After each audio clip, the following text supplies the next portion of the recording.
Can someone give me a confirmation that it's up? It's up, sir.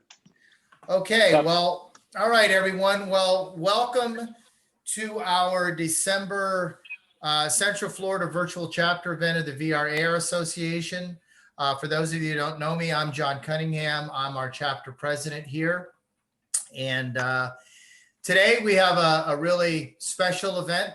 We're calling this our vIITSEC 2020 highlights. So today we're going to be talking about all things ITSEC and related to ITSEC. This event today is done in partnership with the VRARA Association of Washington DC, headed up by Tyler Gates and Sophia Moshasha, and also in partnership with the Central Florida Tech Grove. Now, Carol Ann is gonna, I know she's gonna message me and say it's not the Orlando Tech Grove. I got the wrong slide up here. I did change it on LinkedIn to Central Florida Tech Grove. So my apologies on that. Thank you.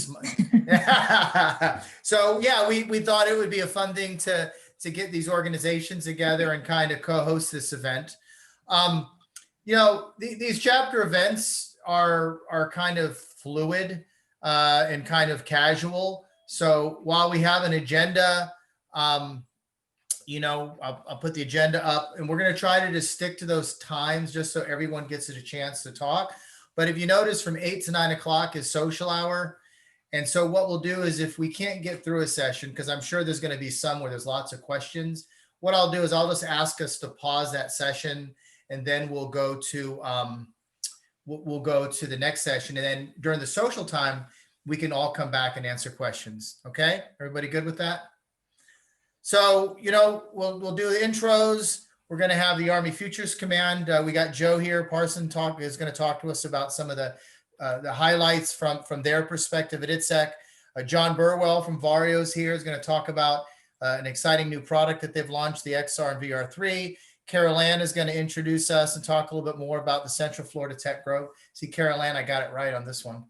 And then from 7:20 to 8 o'clock and however long it goes after that, we're going to kind of dive into the ITSEC Iron Dev 2020 competition and meet with 3 of the companies that participated in that. And that'll take us to, we wrap up around 9 o'clock, okay? This is my first time with a large group like this moderating on Zoom. So I guess logistics, if you have a question, you can ping it on chat. And if not, you can also take yourself off of unmute if you have something you really want to ask, and just interrupt me, and that's okay. All right. Okay. So first of all, the VRARA Association, we are the Global Industry Association for Virtual and Augmented Reality. Our goal is to foster collaboration between companies and accelerate growth, research, foster connections, and really, you know, it's about developing the use of VR and AR technologies across multiple industries. While I have the privilege of leading the organization, it would not be possible without all of the fantastic support from our advisory board. Every meeting and every chance I get, I like to thank these folks for their efforts in pulling this all together, for promoting the event, for bringing in speakers. So thank you everyone who's contributing to keeping this chapter going. Also like to welcome some new members. So there are members, you know, it is an association and we do have memberships, corporate and individual memberships. But these events, we want to keep these events always open and free to the public. There are benefits to being members, such as marketing and participating in the events and discounts and things like that. So, you know, we do encourage folks, if you see the value in joining. So we want to recognize, since our last meeting, some of our new members. Blue Drop Training and Simulation, Brett Ulander, who stood up Blue Drop USA here in the United States. They joined the month before last. We didn't have an event last month, so this is the first time we can formally recognize them. Second of all, right here, CyberDream, Sean Pinnock, who's going to be talking to us later tonight. CyberDream joined the association. Thank you very much, Sean. Schlumberger. Now, Schlumberger out of Texas, out of Houston, joined the Central Florida chapter for various reasons. They actually renewed. So they were a member a full year and they just renewed for their second year. So thanks to Susan. And also Susan Spark from Schlumberger is one of the co-chairs of the Energy Committee, along with Kevin Carpenter from Siemens. And we also have 3 new individual members, Timothy Schaefer, Shannon Averbuck, and George Shepard, who joined us. Are any of these 3 on the call tonight? If you are, come off of mute and just say hi.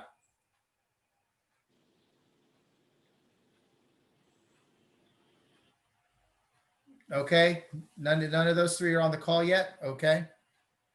Well, anyway, thank you all members for joining. And if you need some information about what membership entails, please reach out to me. We'll be glad to get you that information. Okay, so now I'll turn it over to my co-moderator and co-host, Tyler Gates. And Tyler, this is actually the second time that we've done an event together. It was last year at ITSEC that we hosted an event, right? Yes, that was awesome. And that was also very well attended and very well received. I certainly appreciated, John, you putting this together and honestly inviting the DC chapter to be able to participate. Just really quickly for everyone in the Central Florida area, the Washington DC chapter, we started right around the beginning of 2017. And we really just, my name's Tyler Gates. I own a company up here called Brightline Interactive, and we essentially create immersive simulation. And so we were actually on the hunt. We were trying to find a way to connect with the global community.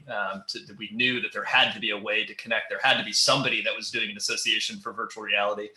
And we figured out that there was one that was only about 1.5 years, 2 years in. So we reached out to the guys and did a bit of a resume call and figured out that we were well suited to set up an actual chapter in DC. And so from doing that, that's sort of what initiated our specific journey, but that led us into meeting so many incredible people across not just the DC community, but across the country and honestly across the globe. And so Sophia and I run the DC chapter, but we're also supported by a larger team. And so I wanted to just quickly recognize them on the call. They're all here. We have, well, first of all, Kent, who's not on the slide, but who plays a major role both on the Brightline team, but also in support of VRARA Association efforts from the military law enforcement side, is joining us. That's Kent Gilbert, that's on our team.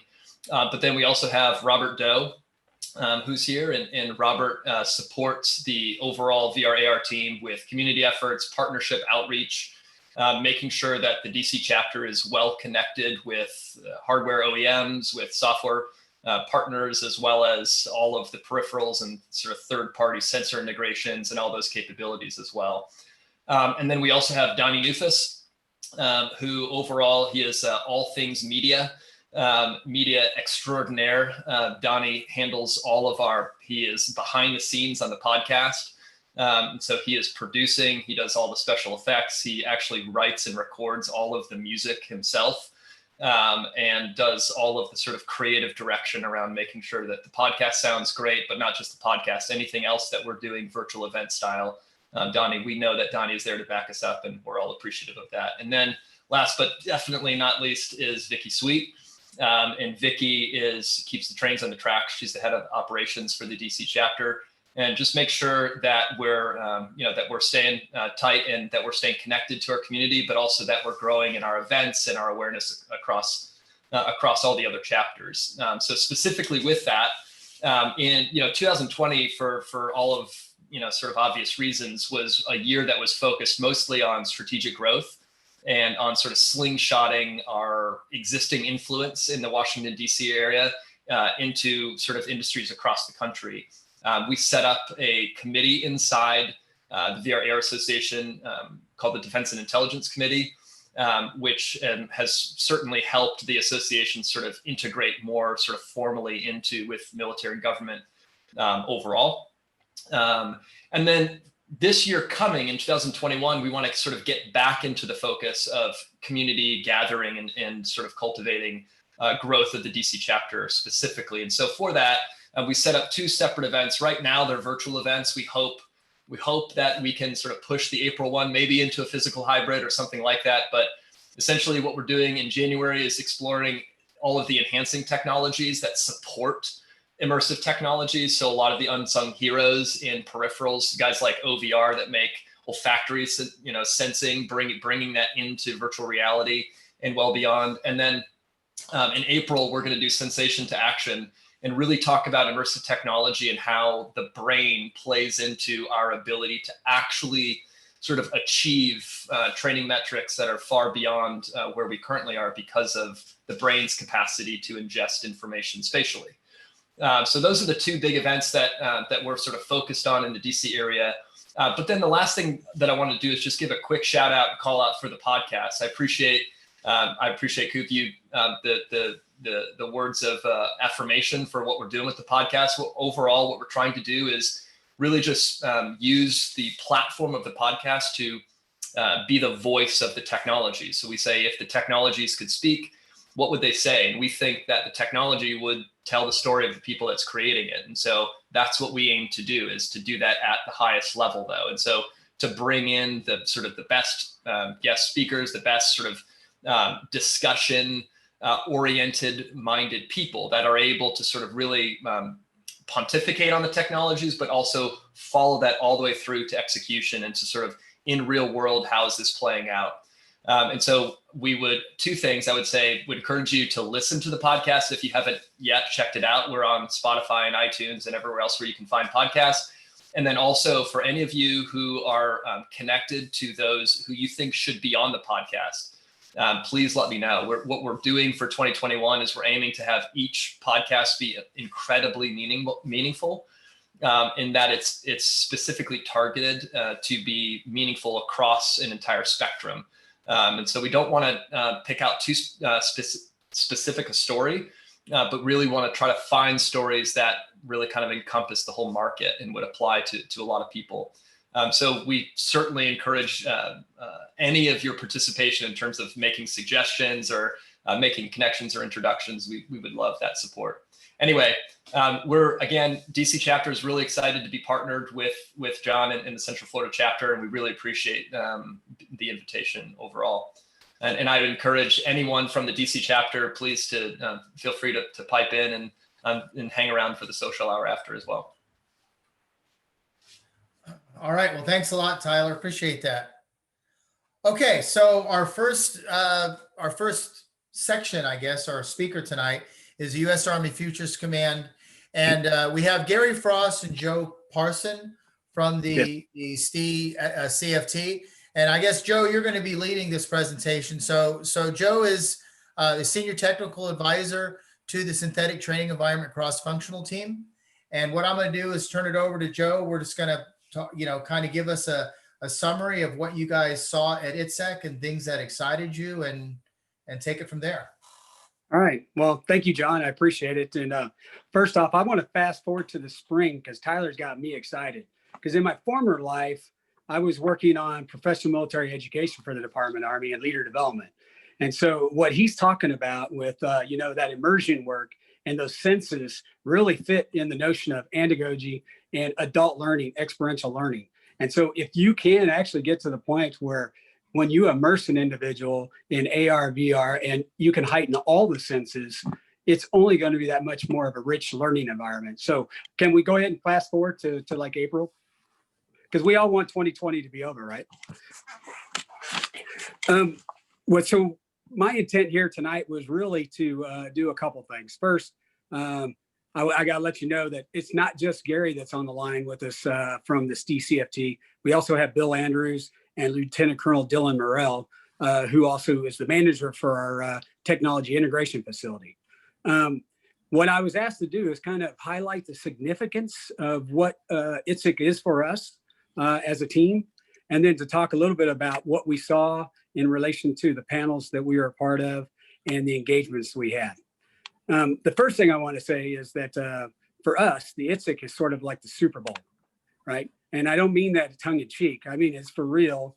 This is our best chance in the year to engage with the vendors, both the academic and industry partners, to better understand what the marketplace looks like. And so it amazes me. This was my third year doing it. And granted, this one was a little bit more difficult and challenging in that it was completely virtual. And we did not have nearly the number of engagements that we would have had we walked the floor, et cetera. But that's the world we live in now, right? And so we have to find alternate ways to engage with our industry and academic partners. And we were able to do that in a couple of ways, and I'll talk a little bit about that. But like I said, this is our chance to conduct market research in areas that we often don't get to because we're all so busy throughout the year. Now we do have tools, and I'll talk about a couple of those tools that we're going to try to leverage in the years to come that allow us to do this, whether it's live or virtual, so that way we can maintain those engagements. But the next part of this is about building and maintaining relationships. So many of the relationships that we have, at least for the CFT, are an extension of the ones that were already garnered and developed by STTC, our lab, and PEO STRI, our PM and partners in this effort.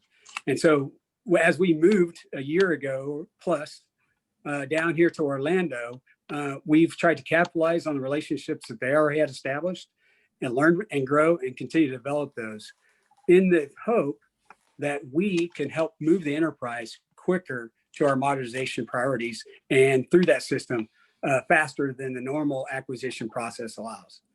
Now, also what we use vIITSEC for is a little bit of expectation management, right? Both on our part and on our industry and academic parts, because oftentimes we don't have every opportunity to communicate with one another. So we don't understand where we are in both of our priorities, both from our industry partners and from our own.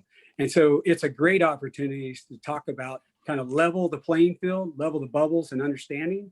And so whenever we can reach shared understanding, at least have an appreciation for each other and where we are, we're much better posture to move forward, which goes into the next one, which is something we do each and every engagement we have, is we talk about the emerging opportunities that industry and academia can have to work with our DCFT and our other partners, right? Because it's important for them to know what's about to come down the road for them to be able to jump in, whether it be something specific to a modernization effort, or maybe it's just a problem, right? And in this last vIITSEC here, we were able to demonstrate and show some of the problem areas we have in relation to certain modernization efforts, and we're going to continue to do so. And I'll talk about one way that you can stay engaged if you're on the phone and you're curious about the efforts that we have. I'll share with that as well. Now, like I said, this was a challenging vIITSEC in that we didn't get all the floor engagements that we normally would. And we didn't get nearly the invites for engagements that we normally would when the director has an opportunity to walk the floor. We had hoped that we would have a bit more interest in having one-on-one meetings. And maybe that's because industry partners don't understand that that's an available opportunity for them. vIITSEC Week is really the best chance for an industry partner to engage with one of our teammates. It is the best chance. And so they need to understand that don't miss the opportunity.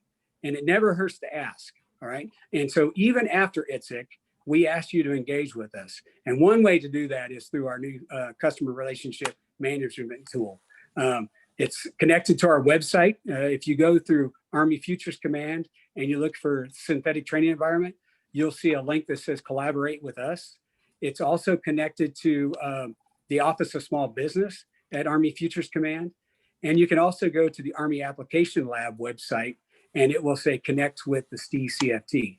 But in the coming weeks, we're going to have a website of our own that's going to be released. It's forward facing for external audiences. It's not behind the Army Mill website. It's going to be outward facing so that anybody can reach it. It details our modernization efforts and some of our challenge areas that we're asking you to help us maybe address with some leap ahead technologies that may be available that we don't even know about yet. And so that's your real opportunity to engage with us. So there's some opportunities there. We ask you to submit papers through that website, and then we staff them along with other things. And staffing gets it to our lab, our STRIDE partners, and others.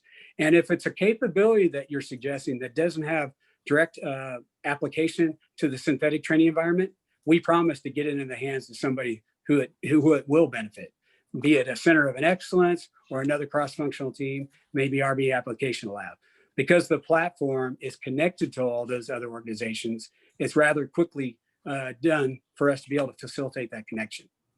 Now, for those of you that may not have been part of our particular panel during VIITSEC, I thought I'd go ahead and shift gears and kind of talk a little bit about what our panel presented, and then and I can even answer some of the questions maybe that you had lingering if you did attend. This year's panel was called Forging the Future of the Training Environment. And we had panelists. We had from PEO Stride, we had Ms. Saunders. Obviously, we had our CCFT director, General Gervais. We also had Mr. Matt Clark, who's from the Soldier Effectiveness Director, which is over SDCC, our lab that's local. We also had Lieutenant Colonel Dylan Morrell, who's on the line. He talked a little bit about the TIF. And then we had Captain Hill, who discussed the Tech Grove, which I know we have a Tech Grove representative here, so I'm not going to talk about the Tech Grove. Other than the Tech Grove talked about how open and flexible and inclusive their organization will be on the first floor of the Partnership 4 building when it opens here very soon. Now, it's a little bit different in the relation to the TIF, which we own, which was right beside it. And the TIF has to be a little bit more restrictive. And that's because there's intellectual property, we have integration activities, and we have DevSecOps going on at any given time that we need to protect what our vendors are showing. But on the Tech Grove side, it's not necessarily going to be the case. There may be times where their portion is restricted based on what they have going, but for the most part, it's going to be open because we realize that innovation is a team sport. All right, it can't be done alone. You have to collaborate, and the best collaboration will lead to the most innovation. Now, for the actual TIF, like I said, we're doing a lot more of DevSecOps as we try to integrate the technologies that are going to lead to our future synthetic training environment. So we're starting to see some of our first technologies come into the TIF. As a matter of fact, we have a shipment coming right now of the integrated visual augmentation system that has a portion in it called the Soldier Immersive Virtual Trainer that gets after the training and rehearse aspect of that operational capability that's going to help our first 100,000 soldiers who are in direct combat operations. We're going to have other technologies much like that that are going to help the other soldiers throughout the Army that aren't considered direct combat soldiers. The PEO, Ms. Saunders, she took a little time to highlight our ongoing efforts in collaborating with our CCFT because that has to be a strong partnership because the CCFT can't function without the PEO. And frankly, the PEO is starting to move in the direction where they need our assistance as well to allow for some of that top cover to let them do what they need to do to turn these capabilities into programs of record. And then our director, she took a little bit of time to discuss, like I said, the opportunities for academia and industry, specifically in relation to what we're going to do with our live modernization effort. As many know, our multiple integrated laser engagement system, MILES, has done great work and it continues to do great work. But there's limits to what MILES gear can do for us in relation to force on force and force on target, training at both our National Training Center, other training centers, and at home station training. Frankly, we can only effectively replicate about 60% of the weapon systems that are organic to a brigade combat team. And we really need to get to the point where we can replicate all of them so that they can be combat multipliers on the battlefield in training so that we can actually get after multi-domain operations. Because if we can't replicate all of the systems and our weapons effects on the battlefield during training, then we're going to actually have a negative training impact on our soldiers moving into actual multi-domain operations for the future fight. And so I threw a lot out there really quick. I'm a quick talker by nature anyway. And that's what I wanted to discuss with you this evening. And then maybe answer any of the questions you might have. If they're too difficult or I'm unable to make something up completely, I'll turn to one of my phone friends here, Gary, Dylan, or Bill. So the floor is back to you, John. Okay, well, let's open the floor for questions. So my first question is, how do I get an Oculus Quest 2? Yeah. Well, I'll tell you. So okay, I'll tell you what. Let's try this. I'm going to launch a poll. Okay, ready? Okay, everyone. Here comes a poll. So one of the obvious things that happened this year is that we pivoted to a virtual ITSEC, and I think I've talked to a lot of you. There's been opinions one way or another. So let's launch this poll, and it's the first time I've tried this, so I hope it works. Do you guys see it? Yes. Tyler, I thought you'd like that question. I genuinely appreciate that. I really, really appreciate that. So while you guys are doing this, Tyler is on the ITSEC committee and was one of the, well, Tyler, tell us what you were doing on the committee so I don't goof it up. Oh yeah, so I co-chair at one of the committees for ITSEC, but then also we did for virtual ITSEC this year. We supported Amarab and Debbie and the rest of the team as sort of kind of leading through being sort of chat champions and kind of helping be in the chat and sort of support connection, all that sort of stuff. But honestly, what John's getting at is that I'm a major proponent with Amarab at actually continuing virtual ITSEC on, having it be an ongoing piece. We're currently right now offering all the content up for 3 months after for on demand. That's more of a convenience thing than anything, but it really sort of opens up the opportunity, sort of the mindset for people to think about that content being evergreen. I think just simply put, I think it's incredible the amount of content that we sort of approve through the ITSEC process. The body of sort of collective work that gets generated is so impressive, but there's just not even, if you brought a 30-person team to ITSEC in Orlando, you could not consume the amount of information that is produced by these incredible paper authors and beyond, special events and everything beyond. And so it just is, if that content is being created, it's just such a shame that we've just let it go. And it feels to me like sort of creating a masterpiece painting and then after the art show, just setting it on fire, because we just don't have the ability to access that content. So I'm just major proponent of watching watching ITSEC actually go virtual and stay virtual to a certain degree, but then leverage the physical event for all the things that the physical event is good for. Well, hey, Tyler, this is Joe. A couple of thoughts / question is first, so you're thinking of it sort of as being a persistent item, the persistent conference, in that there's reach back to all the things that occurred. But are you also thinking that there's reach forward throughout the year, that it's sort of persistent conference, and that when we actually come together for any physical application, maybe we virtualize some of that as well? I mean, because what we're thinking about in the TIFF is we want to virtualize our TIFF at some point, so that not everybody needs to visit the TIFF in order to get a demonstration of what we're doing. They could connect through some kind of virtual platform to allow them to walk that ground, see the tools that are available, and get a perspective, because we just can't afford, nor is it even feasible to bring everybody to Orlando. And, sometimes people are very busy. So, is there some thoughts to doing it just like that? Yes, that's essentially the thought. I mean, we in the hot wash, it is not too popular to talk about virtual ITSEC right now, just because of all of the work that went into sort of pivoting really quickly into bringing it virtual.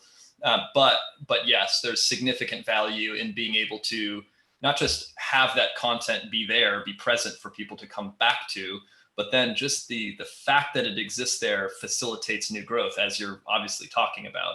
And go ahead. And a reminder that ITSEC is still there, and to the beginning of March. And so I was just on it today. You can still go to all the vendor booths. You can still check out all the papers. You can still check out the STE panel if you want to. It is all there, all recorded. In fact, you can still register for ITSEC if you want to. So it's all there until March. Yeah. Well, you think about that buildup moving forward, right? That persistence. You could almost see the conference, ITSEC conference, as it builds up throughout the year, all these papers are kind of developing that Yeah. people can be assessing, looking at, it would That's right. almost be able, it would be able to feed other events. I'm thinking Yes. about AUSA as a national, at the fall conference, and being able to, much of the material in preparation for an ITSEC could be primers, right? It could be provided at AUSA because it's going to be virtualized in some capacity, and then lead into ITSEC. And just think about the power of being able to build up throughout the year and jump off from other forums, other venues, and how it might be able to facilitate our broader work. That's right. I mean, it really is. We often, I mean, it's a little bit uncomfortable for us to a certain degree because we're so much more, and I'd say we, just as my business, we're so sort of focused on virtual first. And so we actually sort of see the live event industry as it purports to be something that it's not. It tries to, it's sort of like trying to balance an iceberg, sort of like float an iceberg on its tip. You know, it doesn't really make sense. Like, it really wants to invert and be this way and kind of settle in this way. And we see virtual as a way to maintain a consistent evergreen conversation that then uses the actual physical event to essentially slingshot the interaction that's already happening.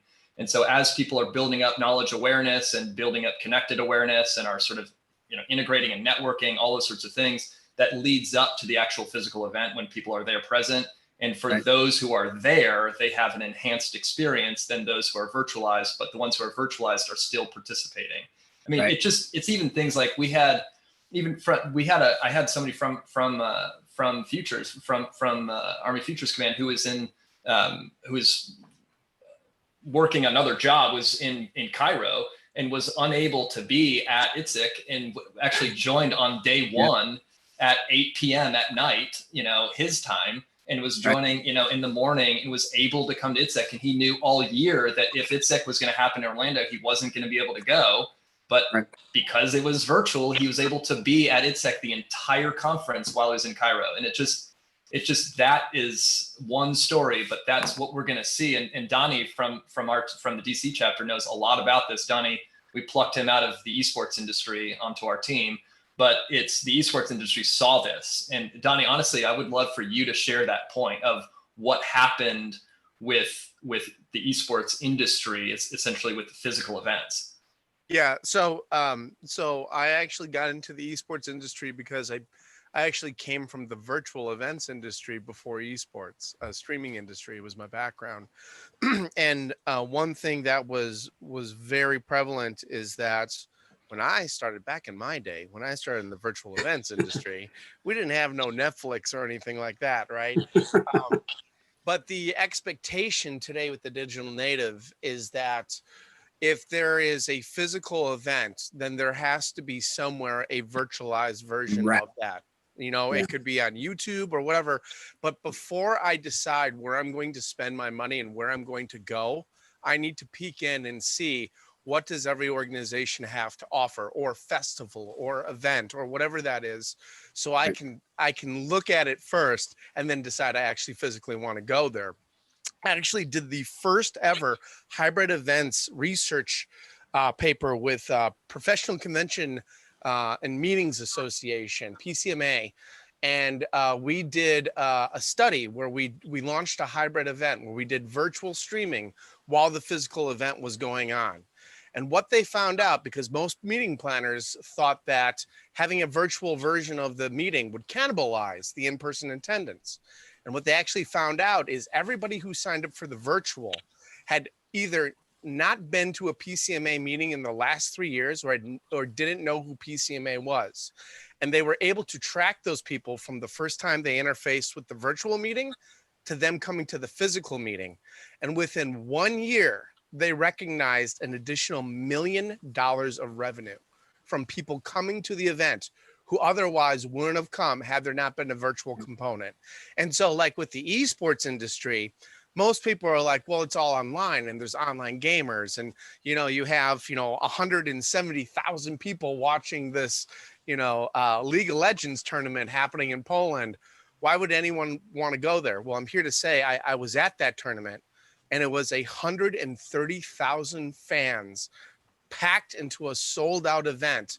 And the people who couldn't participate with the live event had to do it virtually, but they wanted to be there. So what we found is actually the inverse. What happens when you have a virtual component? What's funny to me is everybody is doing virtual right now as a response to the circumstances we're in. But what everybody is going to find out is, oh my God, look at all the additional people that we never would have reached out to, and look at all the additional revenue that we're generating and growing because of the virtual component. And to your point, we always talk about this, meeting planners and the space and the production, and you spend so much money and time and effort for content that lives for 4 days at an event, and then after that disappears. Why not spend a little bit more to have a virtual component time capsule that content, so that when people leave or people who didn't come can actually continue to interact with it, you know, with all of that time and effort to build that content and that thought base. So Yeah. And don't let I the got- dialogue just die. Okay, guys, I'm gonna have to pause this here. Let's take a couple of quick questions, okay, before we run out of time here. So from, will IVAS use optical tracking to ensure synthetics are locked to the digital terrain to support occlusion on cluttered terrain areas? Joe, can you answer that? So that's a wicked tough question because nobody's figured out dynamic occlusion just yet. But is a lot of work involved with IVAS to try to be able to do that. But that is a technology leap that is difficult to solve right now. Frankly, they're right now trying to solve the fact of being able to take that indoor trainer outdoors, because, you know, the outdoor environment changes by the minute, right? A cloud goes overhead, the lighting looks different. And now that meshed environment looks fundamentally different than what it did when they scanned the environment. So there is interest in solving that problem, but right now that has not been addressed. Okay, is IVAS still tied with the HoloLens 2/3/X? And does that limit Steve's options for AR, VR, HMDs? That was from Fuzzy. Okay. Well, my answer would be no. It looks fundamentally different now because moving from CapeSat 2 to CapeSat 3, we have now a military form, fit, and function factor involved. So it doesn't look anything like what you might have seen before. Yep. Okay. Will there be an AR version of IVAS for combat vehicles, vision blocks, and embedded solutions under STE Live? You know, that's one of the discussion points we have, that actually we're taking IVAS out to Project Convergence.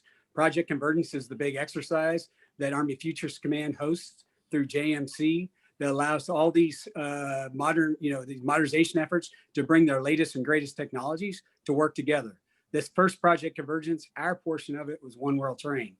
With this next one, we will ask that Soldier Center and our team from SIVT that supports IVAS to be part of that Project Convergence, to do exploratory kind of offshoot exercises to see how we might be able to incorporate the IVAS, for example, in the next generation combat vehicle. Because as you can imagine, you know, at least it's not too much of a jump for me to think about. You know, I was a Bradley Master Gunner when I was in the Army, so I know a lot about combat vehicles. And it's not a bridge too far to think that a form of IVAS could help me as a crew member of that vehicle to be able to plug in to the synthetic training environment without an additional platform or other related material, maybe down the road. I mean, I would think that would be a way to do appended training without appending something to that actual device. Okay. One question from Joe Kiter. Ever think of teaming with ACM or IEEE, etc., so the papers are DOI ED2? It's one reason major academics stay away, but that could slingshot the academic side. Okay, are you talking the papers in relation to ITSEC maybe? Or are we talking about the white papers? On that last comment for ITSEC, because I think that's one way to engage more academics, was to make the paper have a persistent tracking. And you talked about making the conference content persistent, similar to what the ACM library does and IEEE library does. That will really help academics want to participate in the future. Okay.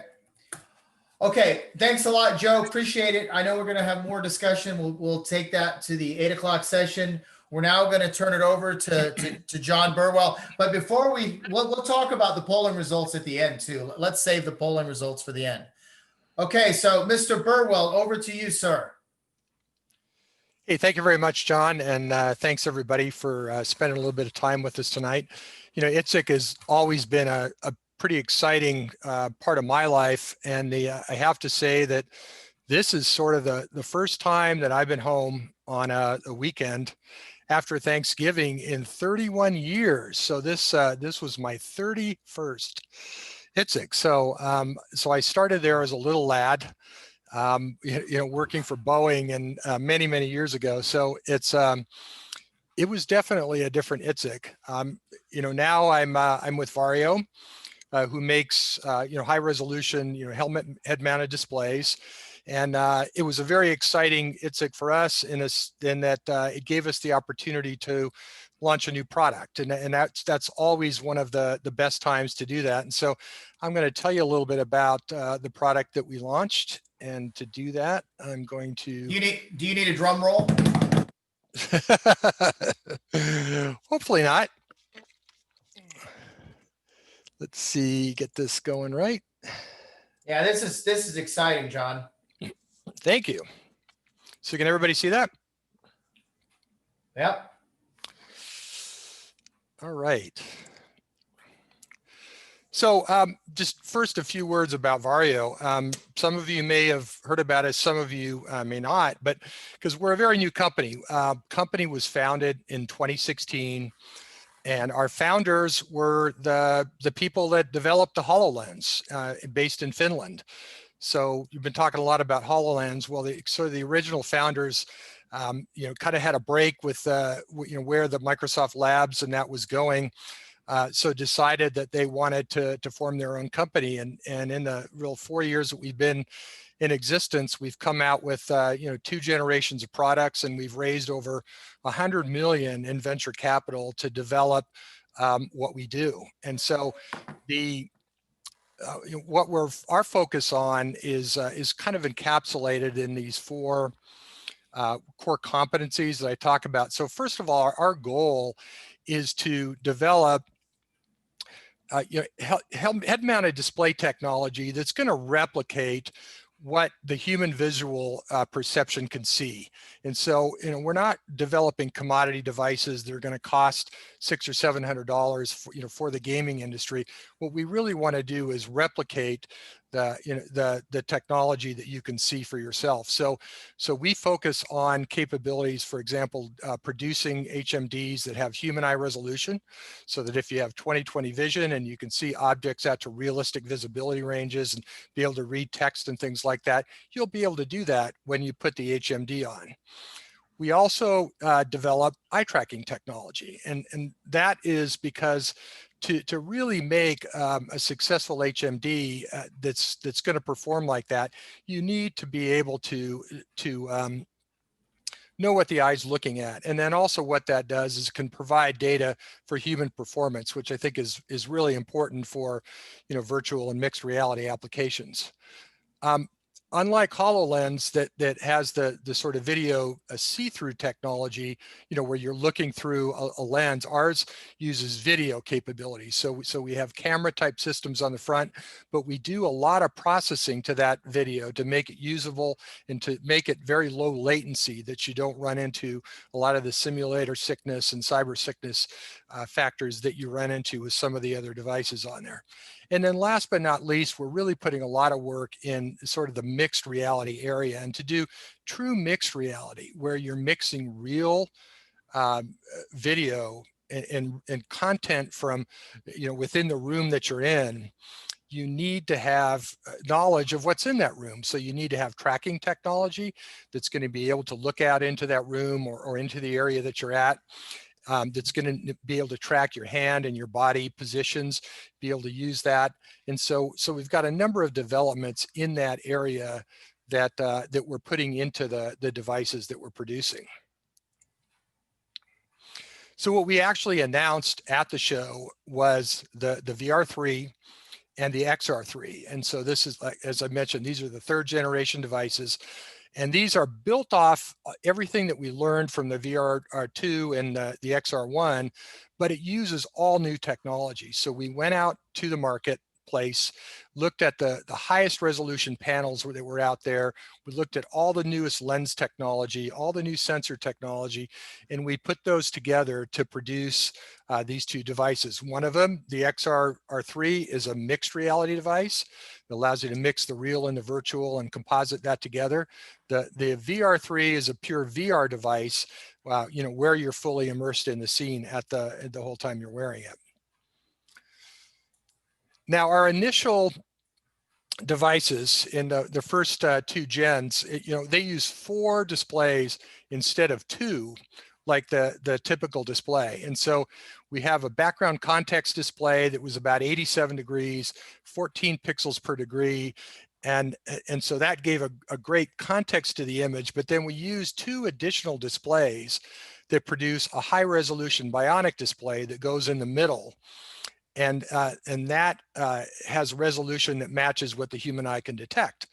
And so the users that we had out there really loved this and said, this is great, it's fantastic clarity, but I want more. I want more pixels. I want higher resolution everywhere. And that I want a broader field of view everywhere. And so with the new display technology that we're able to incorporate into this device, we're able to push everything out to here. So we go from that 87 degrees all the way out to 115 degrees vertical field of view. And then, but I think more importantly is the resolution increases across the entire device from 14 pixels per degree all the way to 29 pixels per degree. So this is sort of the highest resolution display that's available on the market right now.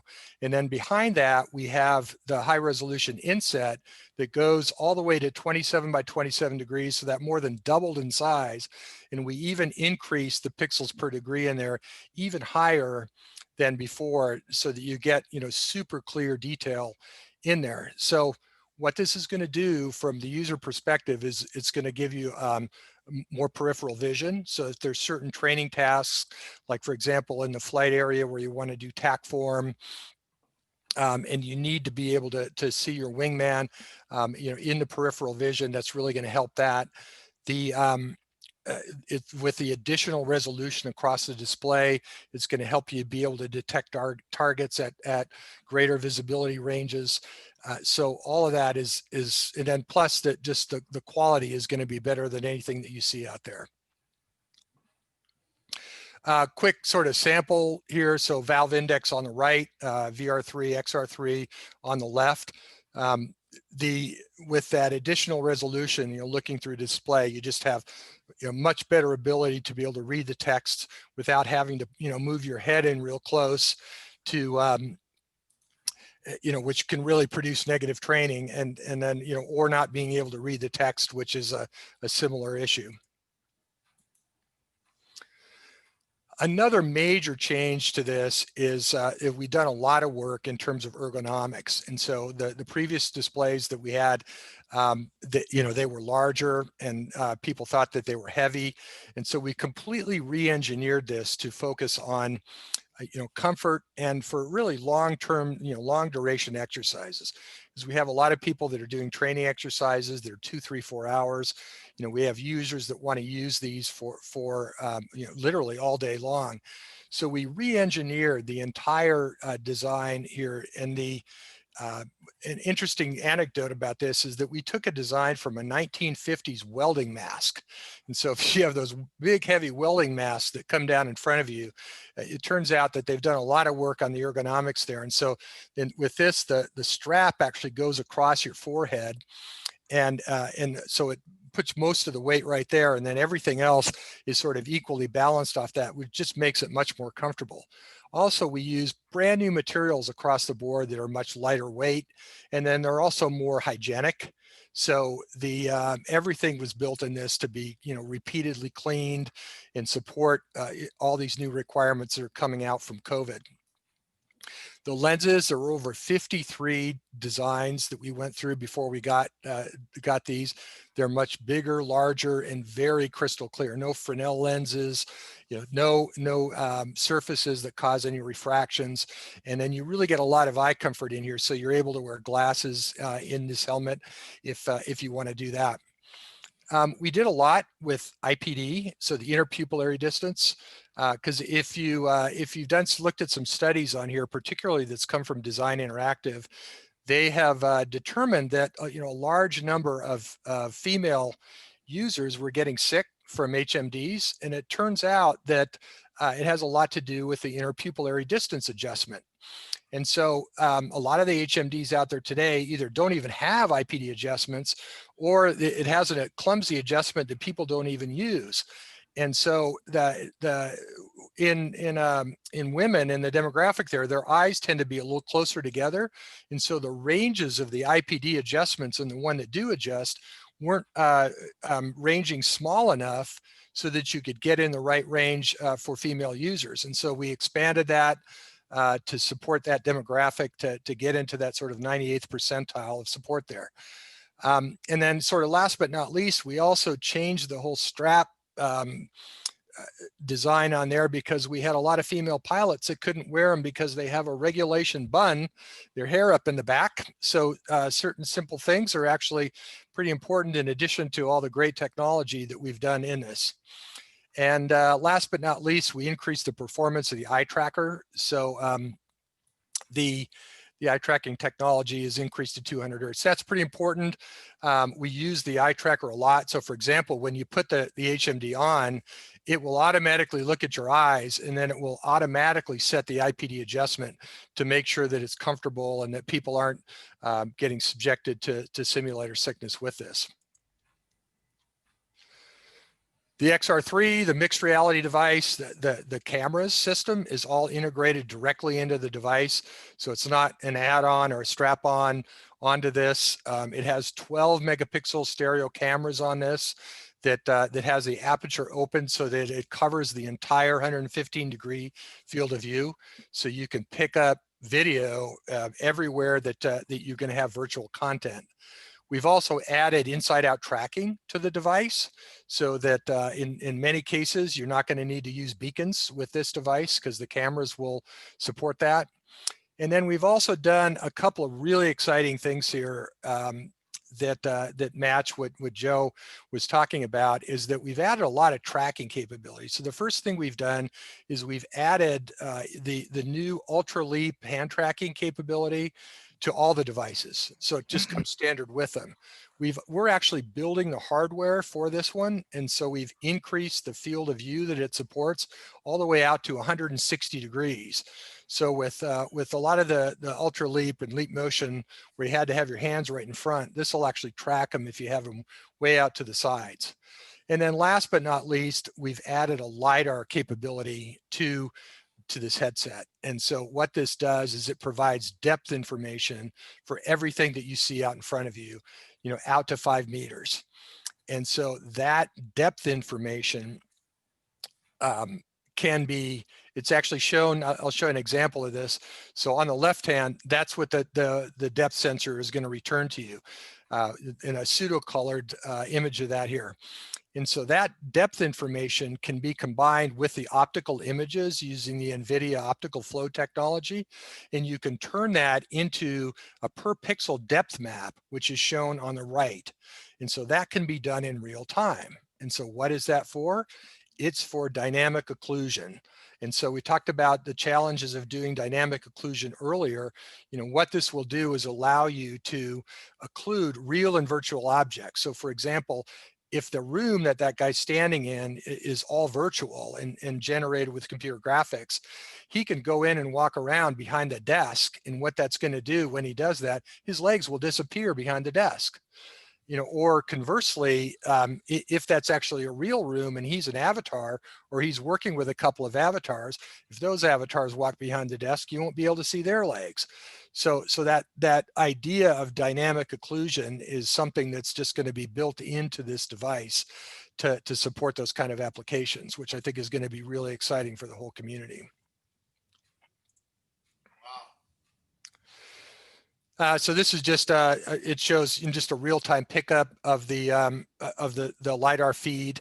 And so you can see it actually picks up the data in real time. It's adjusted for both 30 centimeters and then all the way out to the 5 meter lengths. And it has different frequencies that it picks up in those ranges.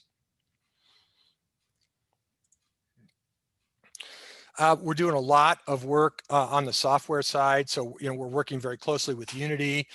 We've joined their partners program. And so, we're going to be coming mainline in there, which I think is going to be really great to see. We're also doing a lot of work with OpenXR with the goal there of taking a lot of these features that we're building into our software to support mixed reality and coming up with extensions that we will present before the Kronos group to become part of the OpenXR standard. So I think that's something people should all think about, the future if you're looking at the whole standards process for where you want to move with these, really emerging mixed reality applications and, compositing data and doing these, all the different sort of mixed reality, that's going to be a good place to go. And then we're also doing a lot of support for the traditional IG systems. So just to sum up, fantastic new product. We're really excited about it. And I think a lot in the industry got great feedback from it. This is something that's really designed to support sim and training that I don't think we've ever seen in the industry before, with the kind of resolutions that you need. Now with all these additions with the wider fields of view and all the rest of that, it's going to be ideal for particularly for some of these mixed reality applications. The kind of last thing on there is also that we've done a lot to address some of the pricing issues to bring the prices down. And I think if you are interested, I can talk to you and you'll see where we're going with that. So with that, are there any questions? Yeah, here's what I'll do. I'll read them out to you as they come in, okay? Okay. So this is from Dylan Morell. Tethered wireless user choice. Any degradation in wireless that's not network related, processing, frame rate, etc. So this is currently tethered, and it will be for for a certain period of time. Certainly not forever, but because of the demands for the high resolution that we're driving in this, as well as the video throughput, you really need different technologies that aren't quite here today to be able to drive this. So it's certainly something that we're looking at and working on that we'd love to talk about. But right now, this is strictly a tethered device. Okay, and then Dylan had a follow-on question. Spatial audio, or is that a user add-on? It's a user add-on. So we have a broad set of users for this in some of the different industries that we work in. And so we couldn't come up with sort of any specific headset. So we put a jack in there that you can plug into that's easily accessible on the side of the device. So we punted. All right, Tim Hill had a question. Do you think that the improved resolution is enough to get past the need to scan with head movement, in parentheses, negative training, versus eye movement alone? That's a fantastic question. And so the, going back to the earlier slide here, I can kind of talk to that. So in this, which is the initial version that we had out there before, what we heard from a lot of the pilots in particular, that they said that that area was too small, and that they, especially in some of the fighter applications, that they want to keep their head straight. They don't want to move it, even a few degrees. And so they said that this was too small. With the, what we've been able to do in terms of pushing this out, there's a couple things we did here. First, as I said, we doubled it, and more than doubled it in size. The other thing you might notice here is that we actually biased it downward. So instead of being right in the center of the display, based on the pilot feedback that we got, we moved it down so it just sits above the center line. And that was because of feedback that said a lot of the instruments and everything that they're looking at are in that area below. So we might not be able to cover 100% of where they get to in the eye movement, but we sure took a cut at trying to improve that in, you know, in probably 60, 70, 80% of all the cases that are out there. That's fantastic. And so here's a question from the Army. Does it come with a bottle opener? Sorry. You know, it has a fan. So there is actually an active fan in there that will blow the air away from your eyes so that it doesn't fog up when you're drinking beer. So, well, you know, look, congratulations. This is a fantastic product, and obviously the pricing has been an issue. And what I'm always telling people when they ask me about, you know, the price difference, and I always say, you know, real simple, VARJO is not your consumer device. This is where, you know, you're looking at replacing a $2 million flight simulator with something, a package that's $250,000. So, you know, a headset that's $8,000 to $10,000 isn't that big of a deal. Well, now when you get that price point down even further, you're actually opening up even more areas of opportunity, right, for the market that are a little bit more price sensitive. That's exactly right. That's where we're trying to get to. Okay, well, look, congratulations, and was it concur with Dilling waiting to try it? So, okay, I've got a real quick poll before we go on to the next one. How come it's not? Can you guys see the second question? Sorry, I'll try to do. I got it here. No, the second question. How do I go to question 1? Okay.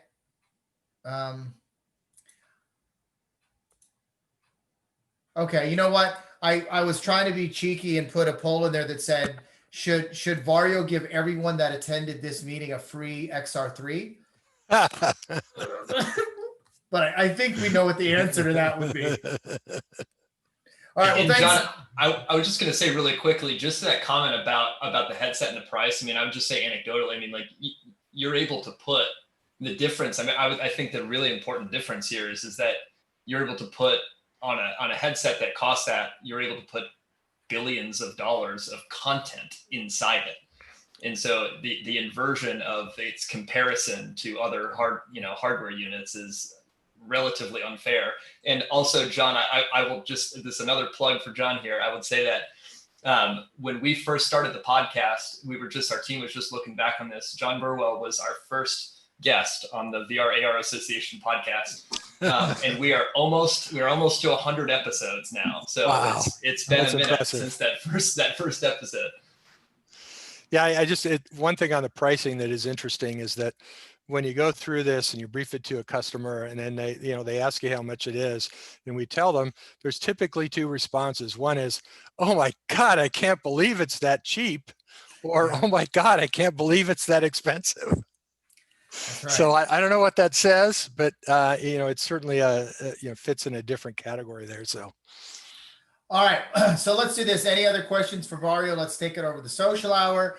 Now we're going to turn it over to one of the busiest people in show business, Miss Carol Ann Dykes Logue, who has like 5 different hats. The hat she's wearing tonight is as the interim manager of the Central Florida Tech Grove. So Carol, I'm going to turn it over to you.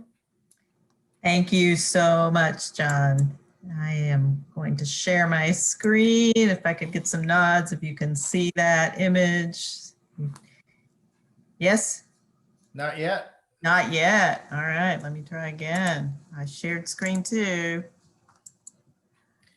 It's set. Yep, we're good. There we go. All right, thank you very much.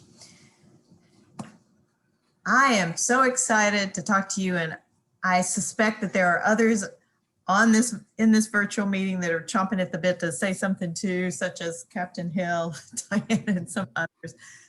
But I am delighted to have the opportunity to tell you about a really unique and exciting partnership, collaboration initiative with the University of Central Florida and Team Orlando. And that is the Team Orlando Central Florida Tech Grove. So what is it?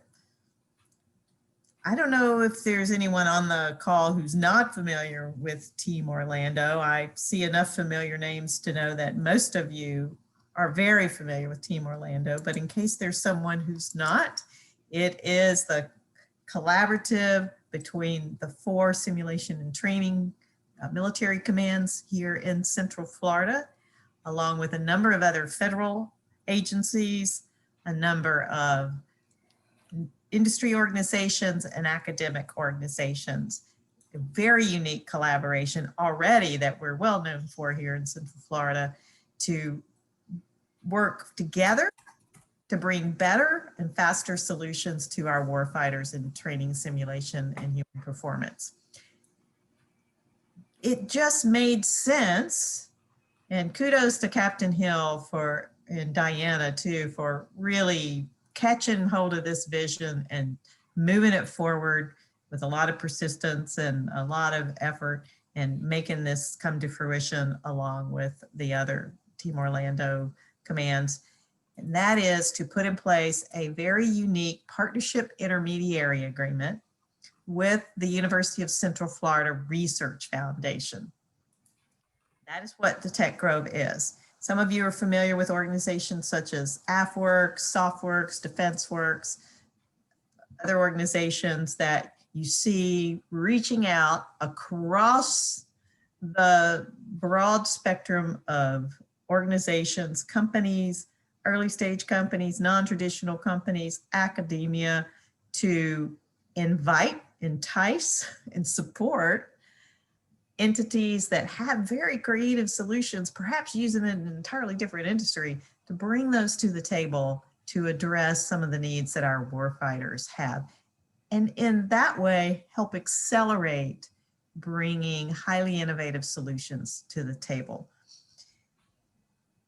You see the objective that I put down there. I was trying to think last night or the other day how to really phrase what exactly it is we're charged to do for Team Orlando in partnership with them. And it truly is find those unexpected solutions in unexpected places that can be brought to the table to partner, work with some of you perhaps, as well as directly with the services. The Tech Grove is a direct support to the Naval X Tech Bridge here in Central Florida, which is actually an international network of entities that are tied to naval installations across the US and now in London. The Tech Bridge being kind of a blend, if you will, that bridge between reaching inside to the naval community to find out what needs are, find out what great creative solutions are already within the Navy family, and help share those across the rest of the service. And as the Tech Grove is the extension of the Tech Bridge, to really reach out beyond the local community, nationally and even internationally, perhaps. Tech Grove is a physical place. You heard Joe talk about the Technology Integration Lab, which you see is in the white, the CFT space here. And he talked about virtualizing it. Well, Tech Grove from the very beginning is designed to be certainly a physical place when we can all gather together physically again, but very much a virtual place. From the very beginning, we knew that while we'll have people on site, we'll have lots of activities going on actually in the space in partnership for, much of what we do will be done virtually so that we can allow a much broader array of businesses, academicians, other government researchers and innovators, anyone who wants to come to the table to find out what's going on, what the needs are, and engage in opportunities to ideate, collaborate, and create solutions for our warfighters. Hopefully some of you, I think a lot of you are familiar with where Partnership 4 is. It is in the Central Florida Research Park. If you're not familiar with that geographically, Central Florida Research Park is adjacent to the University of Central Florida main campus in Orange County, just on the east side of Orlando proper. And you should all get a prize. I wish I had something to give you. It's not a VR headset like VARJO, but you are actually attending what is the first official event that the Tech Grove has participated in hosting and putting on. So thank you, John, for accepting my invitation and suggestion to do this together. And part of the reason that I was very excited about our first event being in collaboration with the VRARA Association is because extended reality and all the associated technologies and innovations and creativity and applications that are being used in other industries that could be brought in to help with our warfighters' needs. This area of technology innovation is so central to what the needs are and the direction that training and simulation and human performance are going. So we're very excited to be doing this in conjunction with you. Our next event, we will be co-hosting the annual Defense Forum Breakfast. That registration information is not up yet, but hopefully we will have that up soon over the next coming weeks.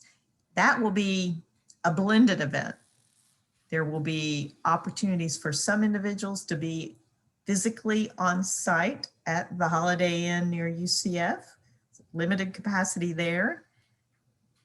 It will also be made available virtually for additional attendance and certainly for many people who normally would not be able to attend. It's always been a physical event. What are we going to be doing in Tech Grove? It's a clean slate, which we all love. We have lots of ideas. Every time Diana and I or Captain Hill are talking or someone from Colonel Epstein or Gary, there's just lots of things that we could do.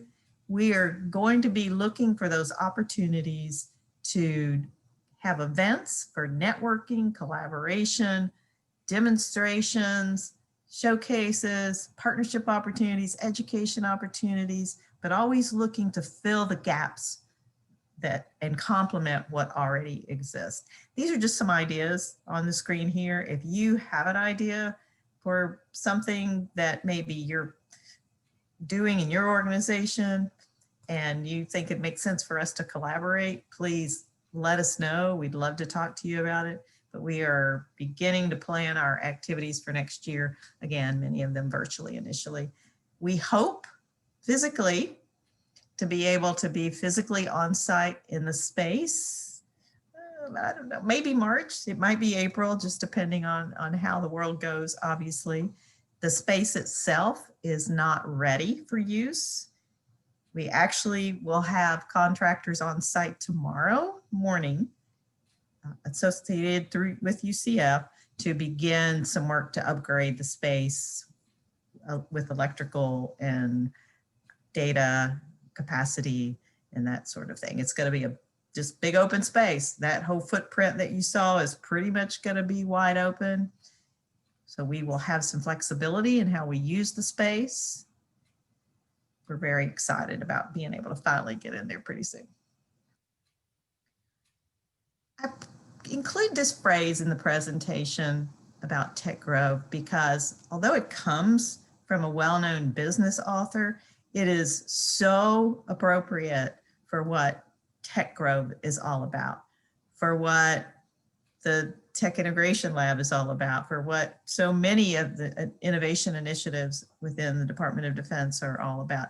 And that is to harness those resources, that creativity, that knowledge, that innovation that's out there and just doesn't come across your radar very often necessarily, or might not otherwise at all, but to really harness that and have a much higher probability of success.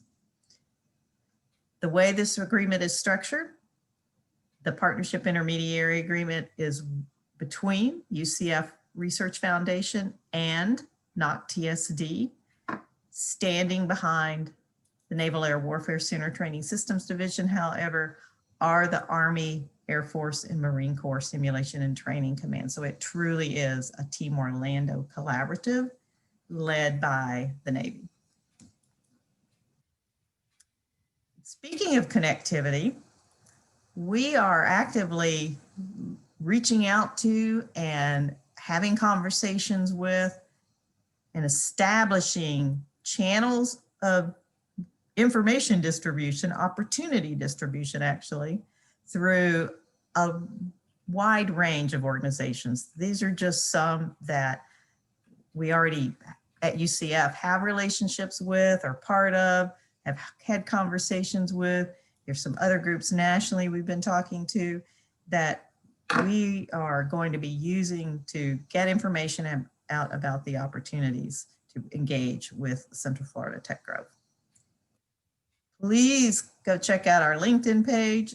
If you would like to be sure that you get added to our contact list, our CRM, to be on top of opportunities as we start sending those out, feel free to send me an email. I welcome questions now and conversations at any point afterwards. I would imagine Captain Hill, Diane, and some of the others, Team Orlando members on the phone here have some things to share too. Thank you. Thanks, Carol Ann. So we got questions coming in, and the first one's from recently retired Lieutenant Colonel Cooper, who's already transitioning into civilian role and asking for stuff. So what does a company need to do to get their solutions or products into the Tech Grove when open? What does a company need to provide to utilize the space? Excellent question.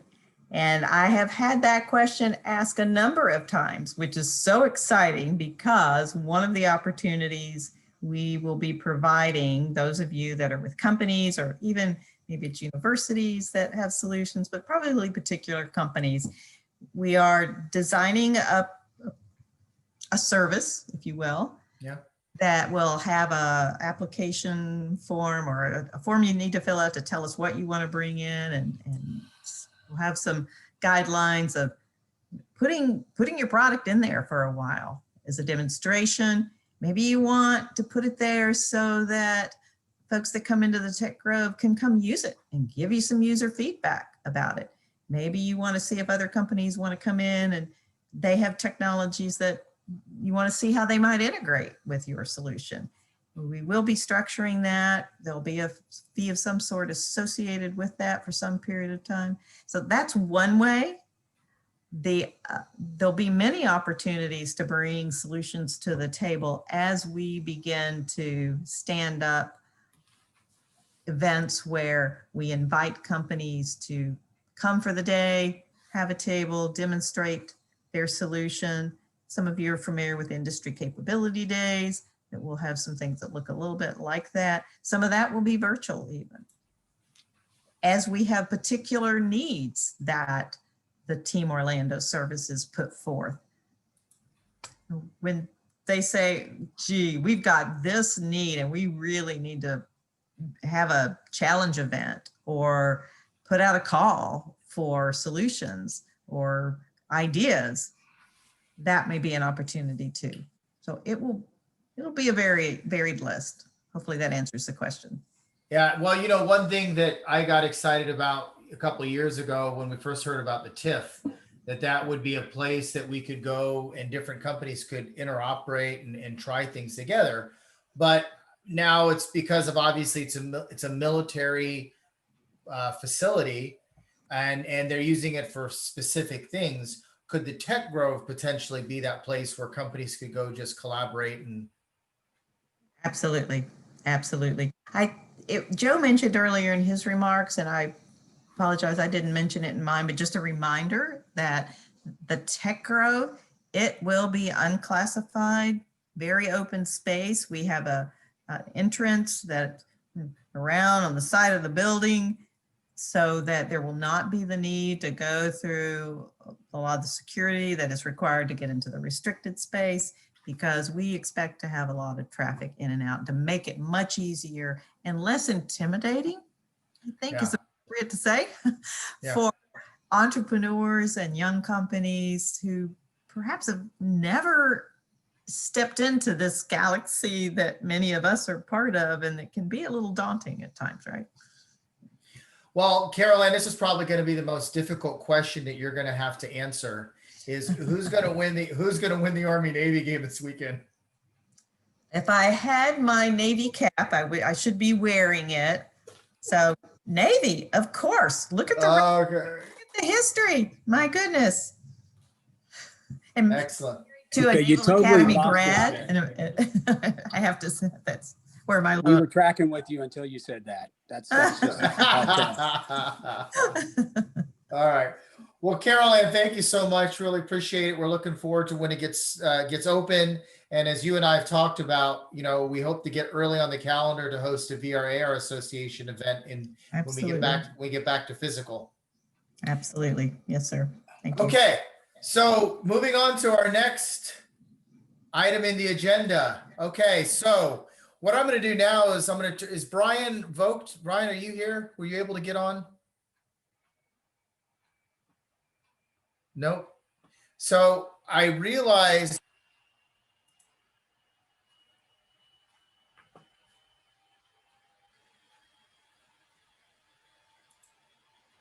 Can you guys hear me? You're muted now, John. So, okay. Right, John. You know what? If something can go wrong, it will. My Zoom just crashed. So, can you guys hear me? We good? Loud and clear. Okay. Is Brian Vogt on the call?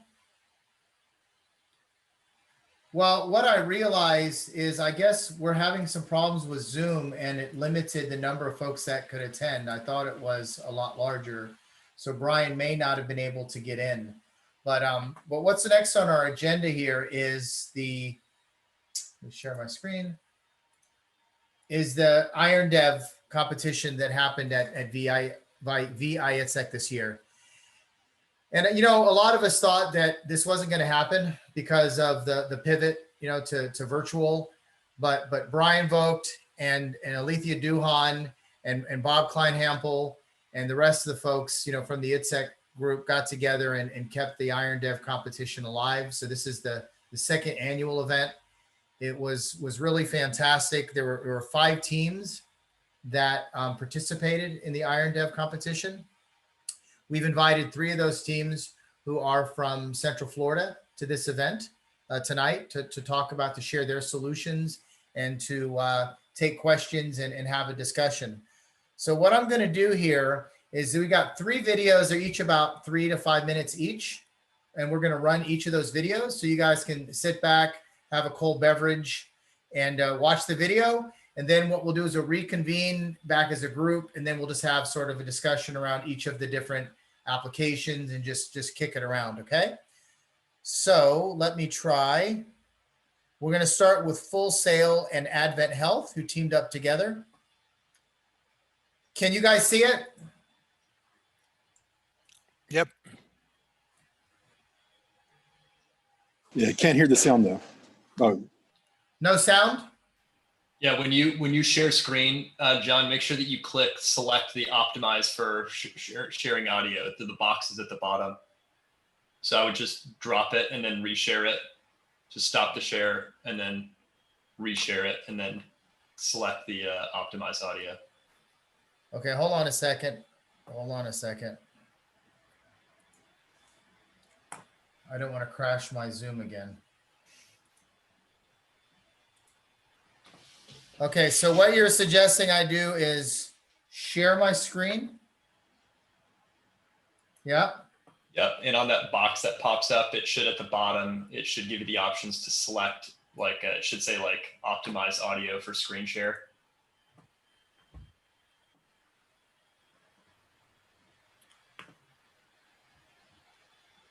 Huh.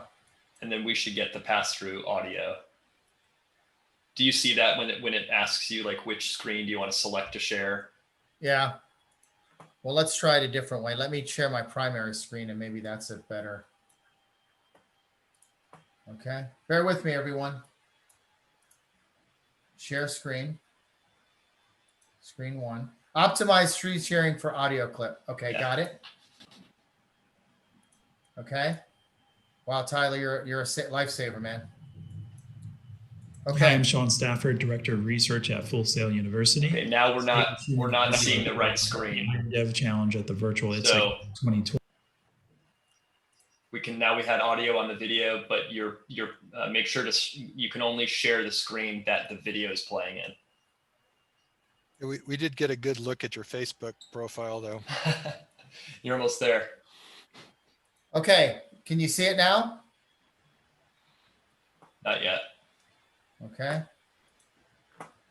Share screen one. I think I got it.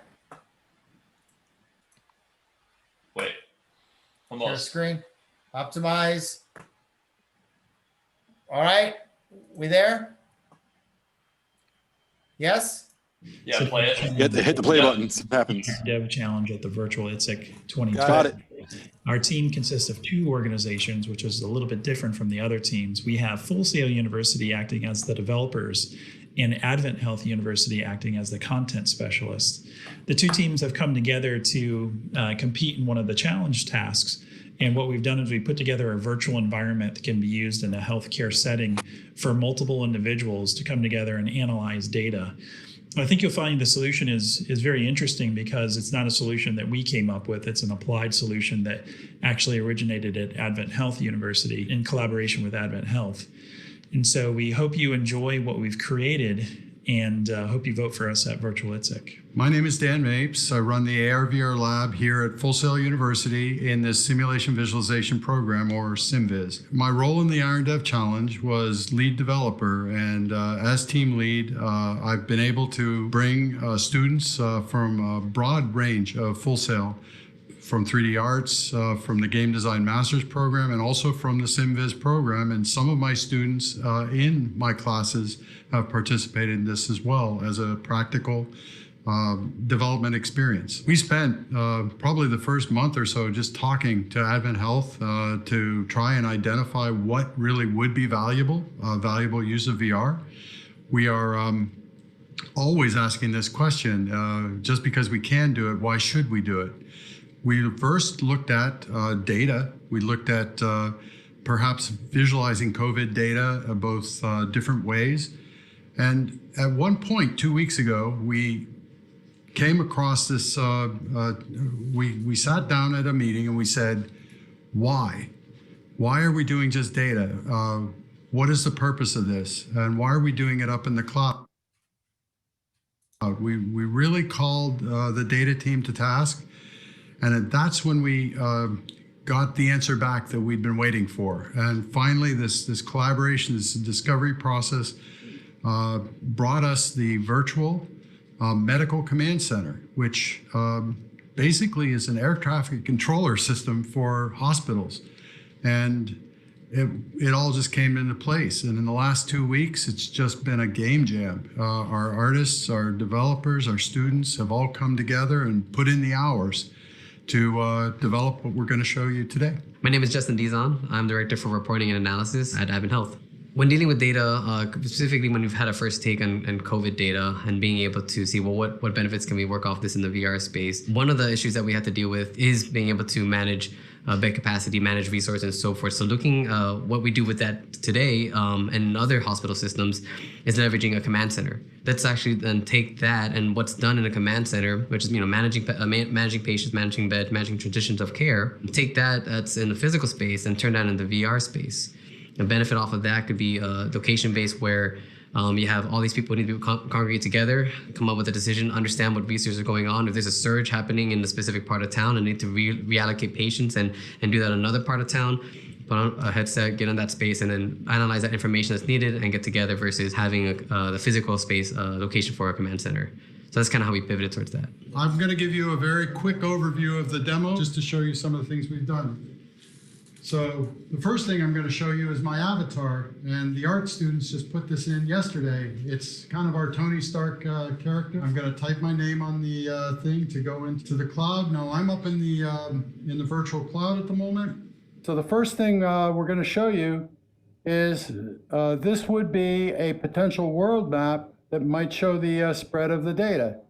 Right now we're looking at the globe from a God's eye view, but I'm going to zoom in on Florida because that's what we're interested in. Since day one of this pandemic, we've been tracking the data. This data is from Johns Hopkins University. And you'll notice up to 60 days in, there's not a lot of growth, but now look at a peak at South Florida. It's starting to come in at South Florida, and as we get past day 150, it starts to grow in the the Orlando, Tampa, and Jacksonville regions, and even out there in Pensacola on the wing of Florida has started growing. And as we approach today, we are still now seeing this is more the cumulative growth, but mostly the metropolitan areas have been hit. So let's talk about Orlando, which is what the hospitals you gentlemen represent, from anywhere from Popka to Celebration. Each one of these hospitals, could you select your hospitals, gentlemen, which you represent? So what we wanted to talk about today, as you can see on your menus, we could be dealing with transferring anything from medication to moving patients to actually even possibly moving your personnel teams. But we're going to look at the ICU beds. So if I wanted to transfer beds here, I could take and move some of my beds over to you here. Okay, so I'm just going to bring up Orlando again. These are events. The red balls are the events that the people were at. The green are the people that were at the events. And the blue are the hospitals that have these people as patients. You can see that there are the various hospitals.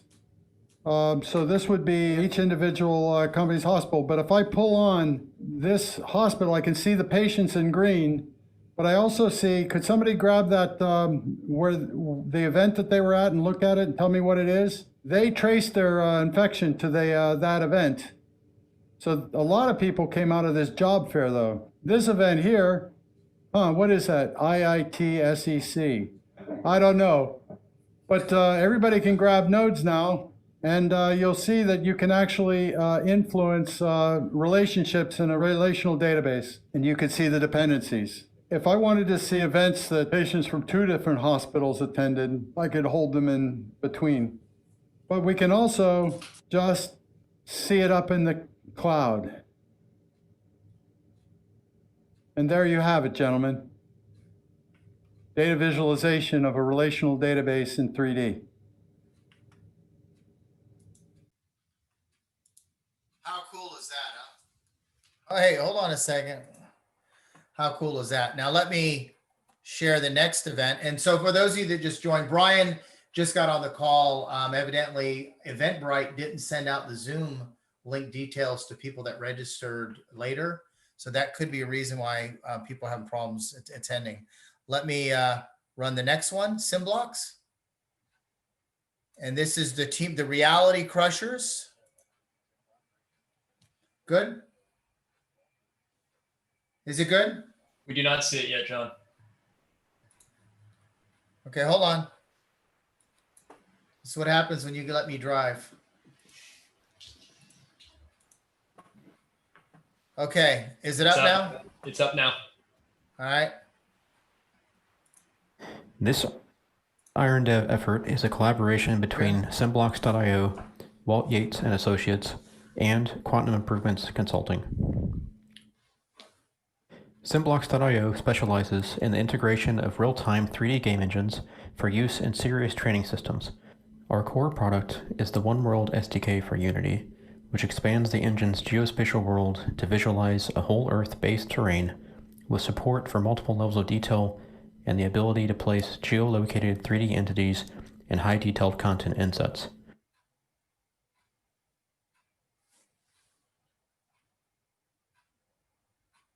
Did it stop? With the adoption of commercial game engines in the field of live, virtual, and constructive modeling and simulation, some have suggested that we add gaming as a G to be LVCNG. But I would argue that the technologies used to build virtual and game-based products should be the same. There is no reason why they can't be the same. Why? Because we're not really talking about making games. We're simply using the latest real-time 3D technologies coming out of the commercial gaming industry rather than building our own engine. Why is this important? The advantage of building simulations this way is we are not completely reliant on government money to fund enhancements to the core engine. Although the prices of these devices are low, the current cost to develop the virtual environments utilized by these technologies is high. Therefore, capabilities need to be developed to reduce these associated costs. The work we are showcasing for the Iron Dev Challenge does exactly this. We have focused on developing capabilities that can be implemented to top game engines as a way to reduce the time it takes to create virtual environments and assets, enhance the quality of data captured by interactions with the devices, and convey that information to trainees to improve training performance. Our first vignette includes several Unity scenes. The Unity editor allows artists to easily create a variety of environments, including the desert landscape shown here. This swampland tile was generated in a matter of hours by one of our new artist interns. It features realistic water effects and a gloomy feel. We are collaborating with Serious Simulations, who has developed a wireless, full VR tactical maneuver simulator for dismounted soldiers. Combining synthetic terrain knowledge with weapon and shot tracking can facilitate after-action review benefits, such as bullet trajectory and line-of-sight analysis. Unity is also able to render building interiors. Unity Mars is a toolkit for mixed and augmented reality simulations that provides virtual object interaction within a physical space and may be useful for providing time-critical mission rehearsal information. Our second vignette shows a simulation of a surface-to-air missile launched from a rooftop in an urban environment towards an aircraft.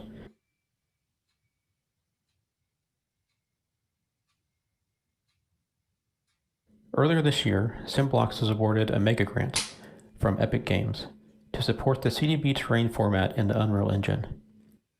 Unreal also supports realistic character animations, and we are developing embedded video and other sensor integrations. Our final vignette is an agent-based simulation experimenting with how the COVID-19 virus may be transferred over a period of time and space. Simblocks.io strives to add value for our DoD and commercial customers, and we look forward to your feedback and questions.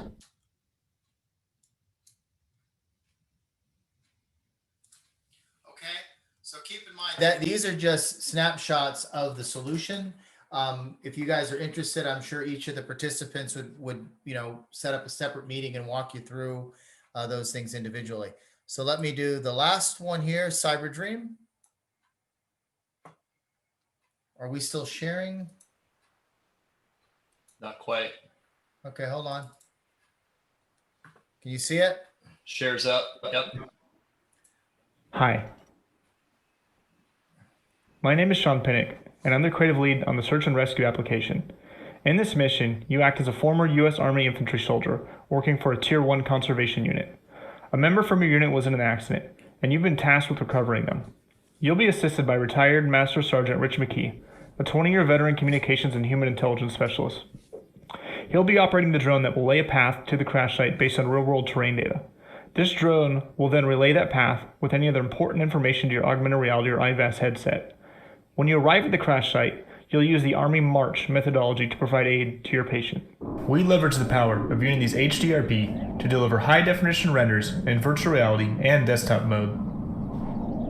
Sierra 1, I've spotted Ollie's vehicle location with my reconnaissance drone. The vehicle is one click from your current location. I'm activating your augmented reality headset now. The map coordinates will be updated on your display.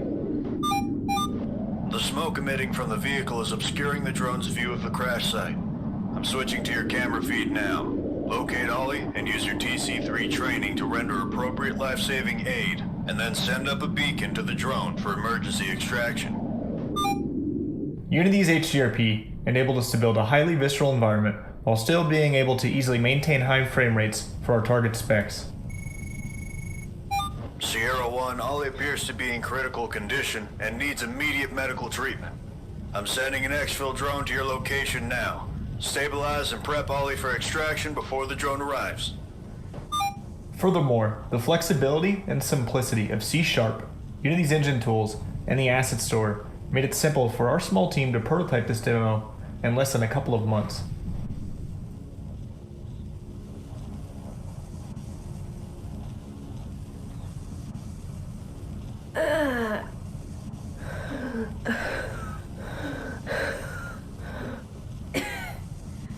It's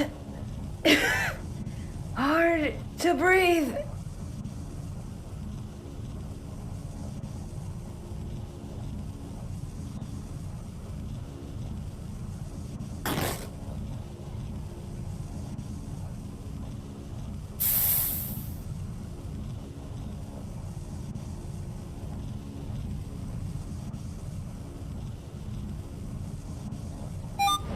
Sierra 1, the exfil drone is almost at your location. Prepare Ollie for emergency extraction.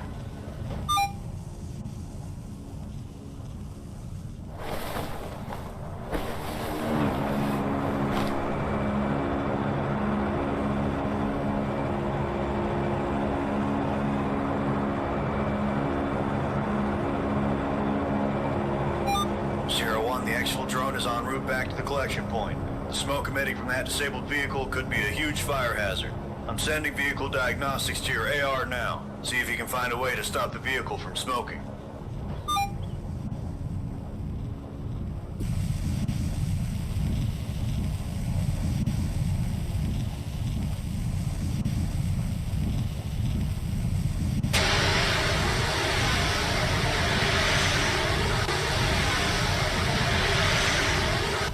Great job, Sierra 1. Ollie just arrived back at the collection point. Gather your supplies and head back to base. Thank you for observing our search and rescue demo.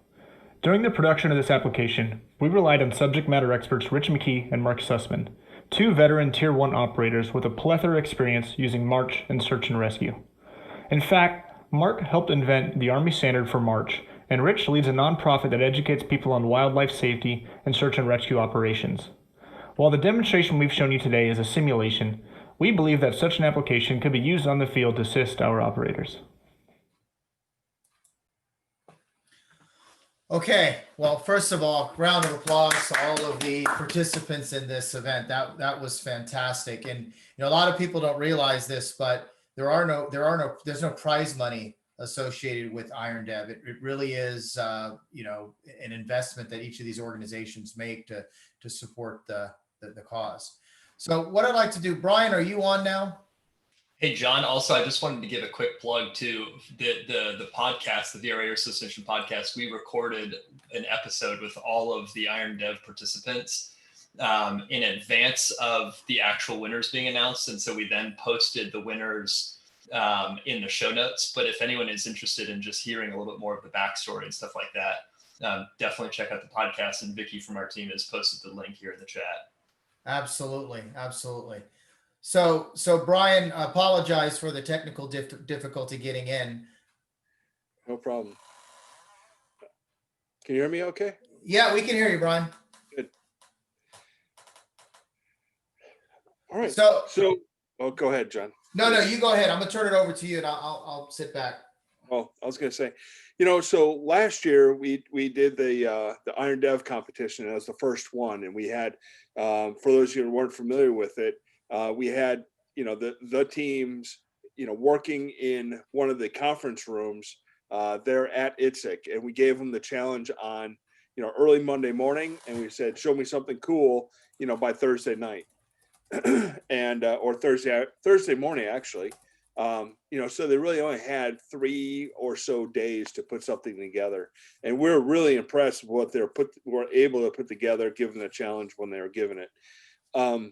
This year though, about June timeframe, May-June timeframe, Bob Kleinhampel, who is also the VIITSEC chair this year, we started talking about it. We said, the likelihood of having an in-person VIITSEC is evaporating very quickly. We don't think we're going to be able to turn the corner fast enough in order to make VIITSEC an in-person event. So he's like, so how do we do this distributed? How do we do this, as a part of a virtual VIITSEC? And so what we thought is, we realized the teams are probably going to also be working geographically dispersed. Even if they're in the same city, they're probably going to be all working from home on this. And so we decided to give them a longer window to actually develop a solution. And we worked with General Gervais and her staff on what those challenges ought to be. What are the things that would be interesting to her and her staff as they're developing the common synthetic environment. Developing the synthetic training environment. Sorry, I've been working on a lot of different projects and I got the acronyms twisted around there. But with the synthetic training environment, what would be fascinating, what would be interesting for that? And so that's where we came up with the challenges, and they wrapped around whether it was soldier, dismounted soldier operations, which we just saw a great example of it. Whether it was, be able to visualize COVID-19 data and, to help decision makers, which is what,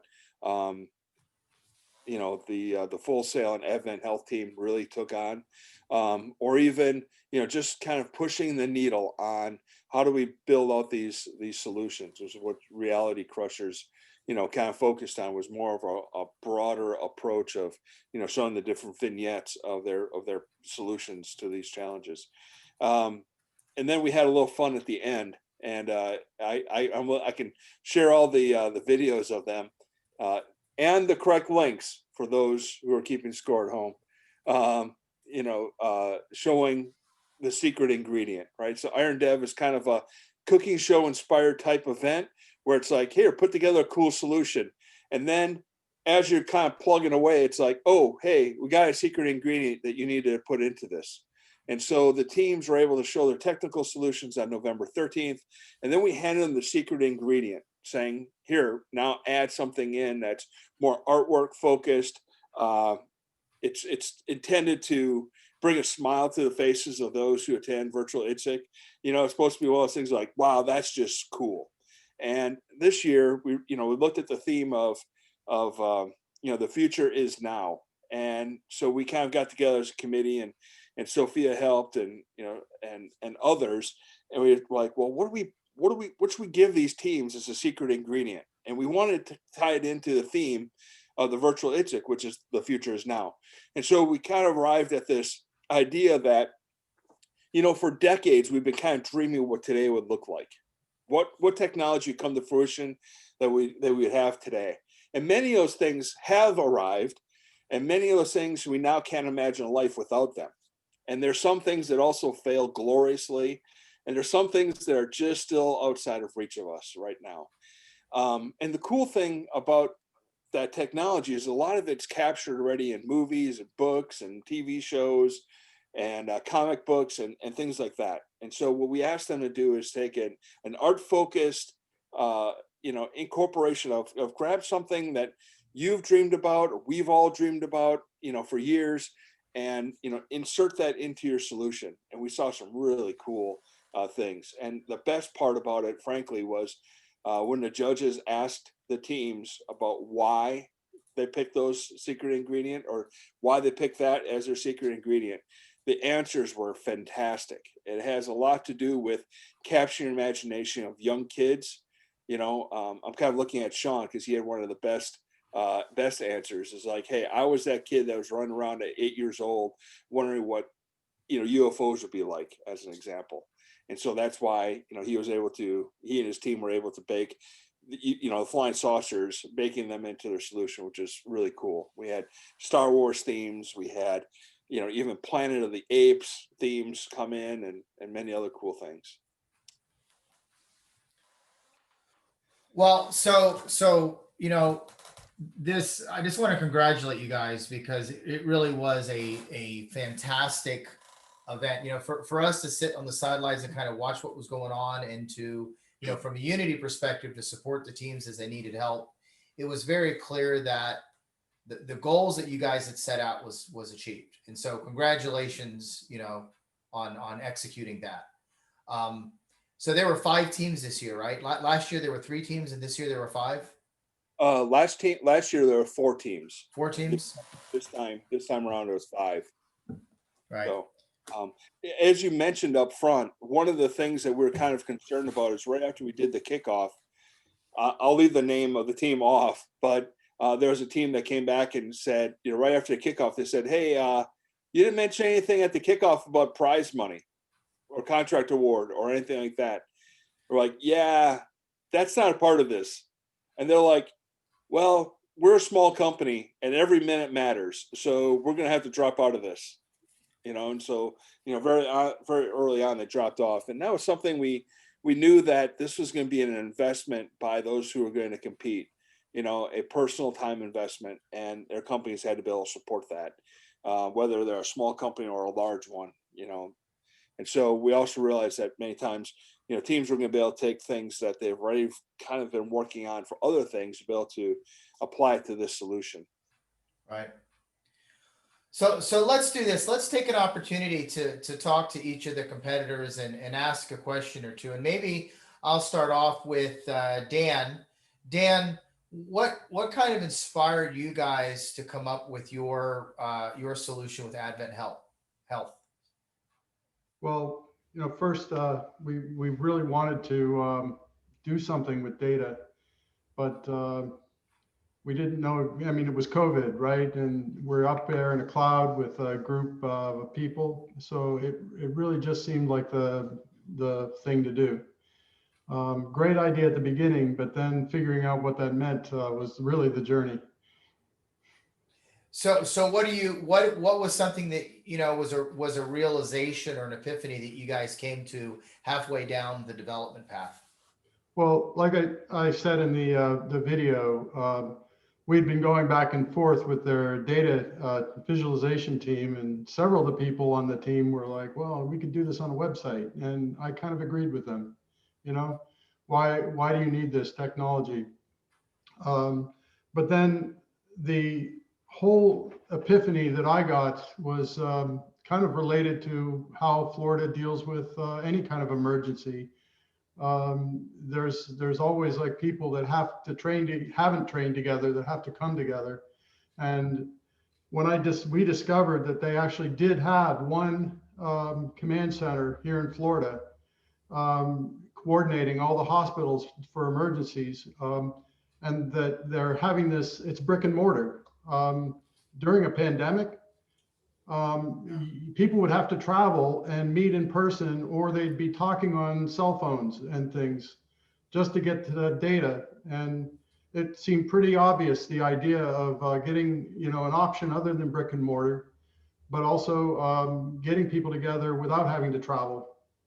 And the data the center already exists. So it's a matter of, it seemed pretty aha. Let's do this in VR up in a cloud. We'll create the virtual command center. Well, I think you're starting to see that theme a lot, right, in the military about spatial command centers and the ability to look at data in a 3D perspective, and that gives you a lot more, I guess, gives leaders and managers a lot more insight than looking at flat charts. That's right. But I also start to see the future. And I mean, we're doing this in virtual reality, but people aren't, living their lives with VR headsets. The doctors are actually starting to look at, as the military is, like the HoloLens 2, right? That your office is really just an abstraction of how you can access your data, your email. A doctor will walk up with a HoloLens 2 to a patient's bed and see the chart and their name and everything like that, and get called to the command center.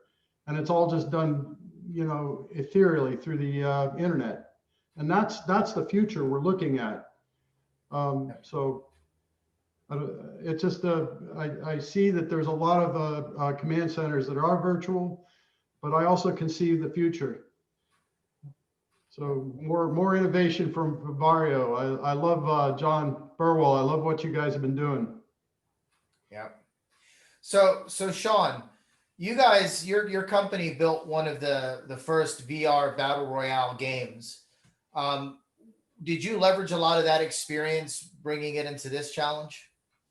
Yeah, John, we definitely did. One of our big goals from this challenge was to push rendering really far. We had heard a lot of people talking about how VR and explicitly like Unity and some of these other engines couldn't push visual fidelity, and something we had a lot of experience doing with virtual battlegrounds was taking visual fidelity and pushing it as far as we could. And that was one of our big goals with this project, was to leverage the new HDRP system that had been rolled out by Unity and get those visuals as high fidel as we could. And absolutely, that experience making virtual battlegrounds helped a lot with this. A lot of the, especially like UX and user interface stuff, came very natural to us, very fluid in terms of designing the application. Right. So any plans with that application to take it further? So we'd love to. So obviously, this was a very simple application that we built, on the constraints of a couple of months and a few of our developers on it. just a couple of our developers on it. But with our experience, like for example, with Virtual Battlegrounds, we build applications where we could connect hundreds or even thousands of users concurrently or asynchronously. We'd like to be able to connect real drones to it. We could connect real geospatial data to it, even a one-world terrain, glove haptics, something we're doing right now with Bebop, who I think is in the call. And these are all things we've done before, and these are all things that I think could be pragmatically implemented, using an engine like Unity. Whether that's a simulation using virtual reality or live using augmented reality. So yeah, we're absolutely interested in pushing that. So I'm happy to hear, when Joe was talking about reach out to us, about STI and some of these other initiatives like the Tech Grove. So we're going to be pushing that, seeing what we can do with this. We're here to help push the future of that kind of technology. Excellent. So Jordan, over to you. So obviously geospatial and the use of using real terrain data inside of the gaming environments is becoming very important. You managed to use both Unity and Unreal. Can you talk about that a little bit? Yeah, and first, thanks to Brian and Dr. Duhan for, I know they put a lot of effort into organizing this event and giving us a chance to provide our message directly to General Gervais and Colonel Epstein. So that was a great job. So as far as Unity, right, we have a product that we call the One World SDK for Unity, which is designed to scale up the visual engine to support WGS84 around Earth and ingest a variety of source data, as well as terrain and 3D model formats that you might find in the simulation industry specifically. So being able to reuse that content in an awesome game engine and then combine that with virtual reality and augmented reality capabilities is, what we think is going to be necessary in order to use a game engine for a program like STI, right? Go beyond just a small use case VR demo to something much bigger. There are certainly challenges, and terrain support, geospatial support is the area that we've been focusing on as a company. And right, we did have an opportunity to work with Unreal for a while this year. We're finishing up the work we did for one of their mega grants. But yeah, we're happy to work with multiple engines, but certainly have done a lot with Unity in particular. Do you see a commercial pathway for what you've done for this IronDev? Yes, we have a number of ideas that we want to continue working on, and certainly trying to get more involved with the Tech Grove and Tech Bridge as they come along. But yeah, we've been having conversations with a number of companies around the world, actually, who are interested in using game engines and combining it with virtual reality use cases. So another question. So when I first joined Unity, and I kept hearing about this WGS84 and round Earth support, I didn't really understand it. Scott Ariati tried to help me understand it, but I didn't quite get it. I know Scott's like, I give up. So Jordan, can you talk to everyone about what is WGS84 and why is that important in terms of game engines? Yeah, so it's basically how do you get a one-to-one virtual model to match the real world location? And there's a math behind it, but basically you want something to appear in the right place wherever you go on the Earth, and so that's the idea behind it. Yeah, because what I heard was some of the training simulations, they might have an aircraft that was actually 50 feet below the ground because the way they calculated the position wasn't the same way that this system calculated it, right? So in theory, if everyone's using the same data source, everyone will be positioned in the right place. Yes, and I think some of those issues might occur too, with just your height offsets or things not being clamped. So you're still going to see those issues even if you have that basic WGS84 support. But all those things can be worked out with some testing. Right. So let's open this up, guys. What questions do you all have out there? Let's just come off of mute and open mic this, right?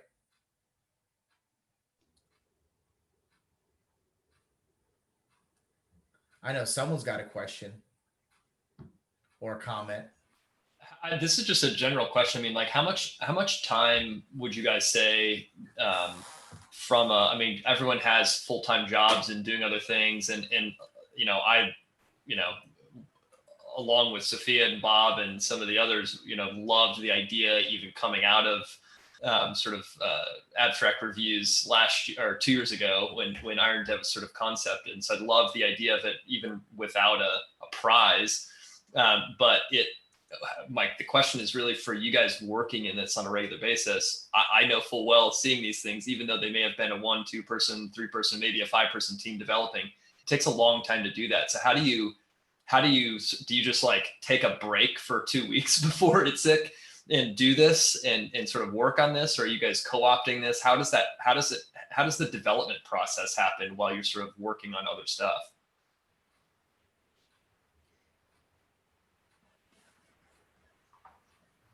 I mean, I'll take a stab Well, at it. Go ahead. It's university, and I used it for education. So having something to turn on was actually beneficial. I could see that for the university. How about for the like Sean, like you guys working out separately? I mean, so we looked at this as like an investment. So we had a couple of developers on it. I would say, 2 of our developers who was like pretty excited about the project, pretty interested in this kind of stuff, working on it. I would say 70% of the work week for about a month and a half, 2 months. So it really wasn't a big investment, in terms of my costs. It's not not a big deal at all.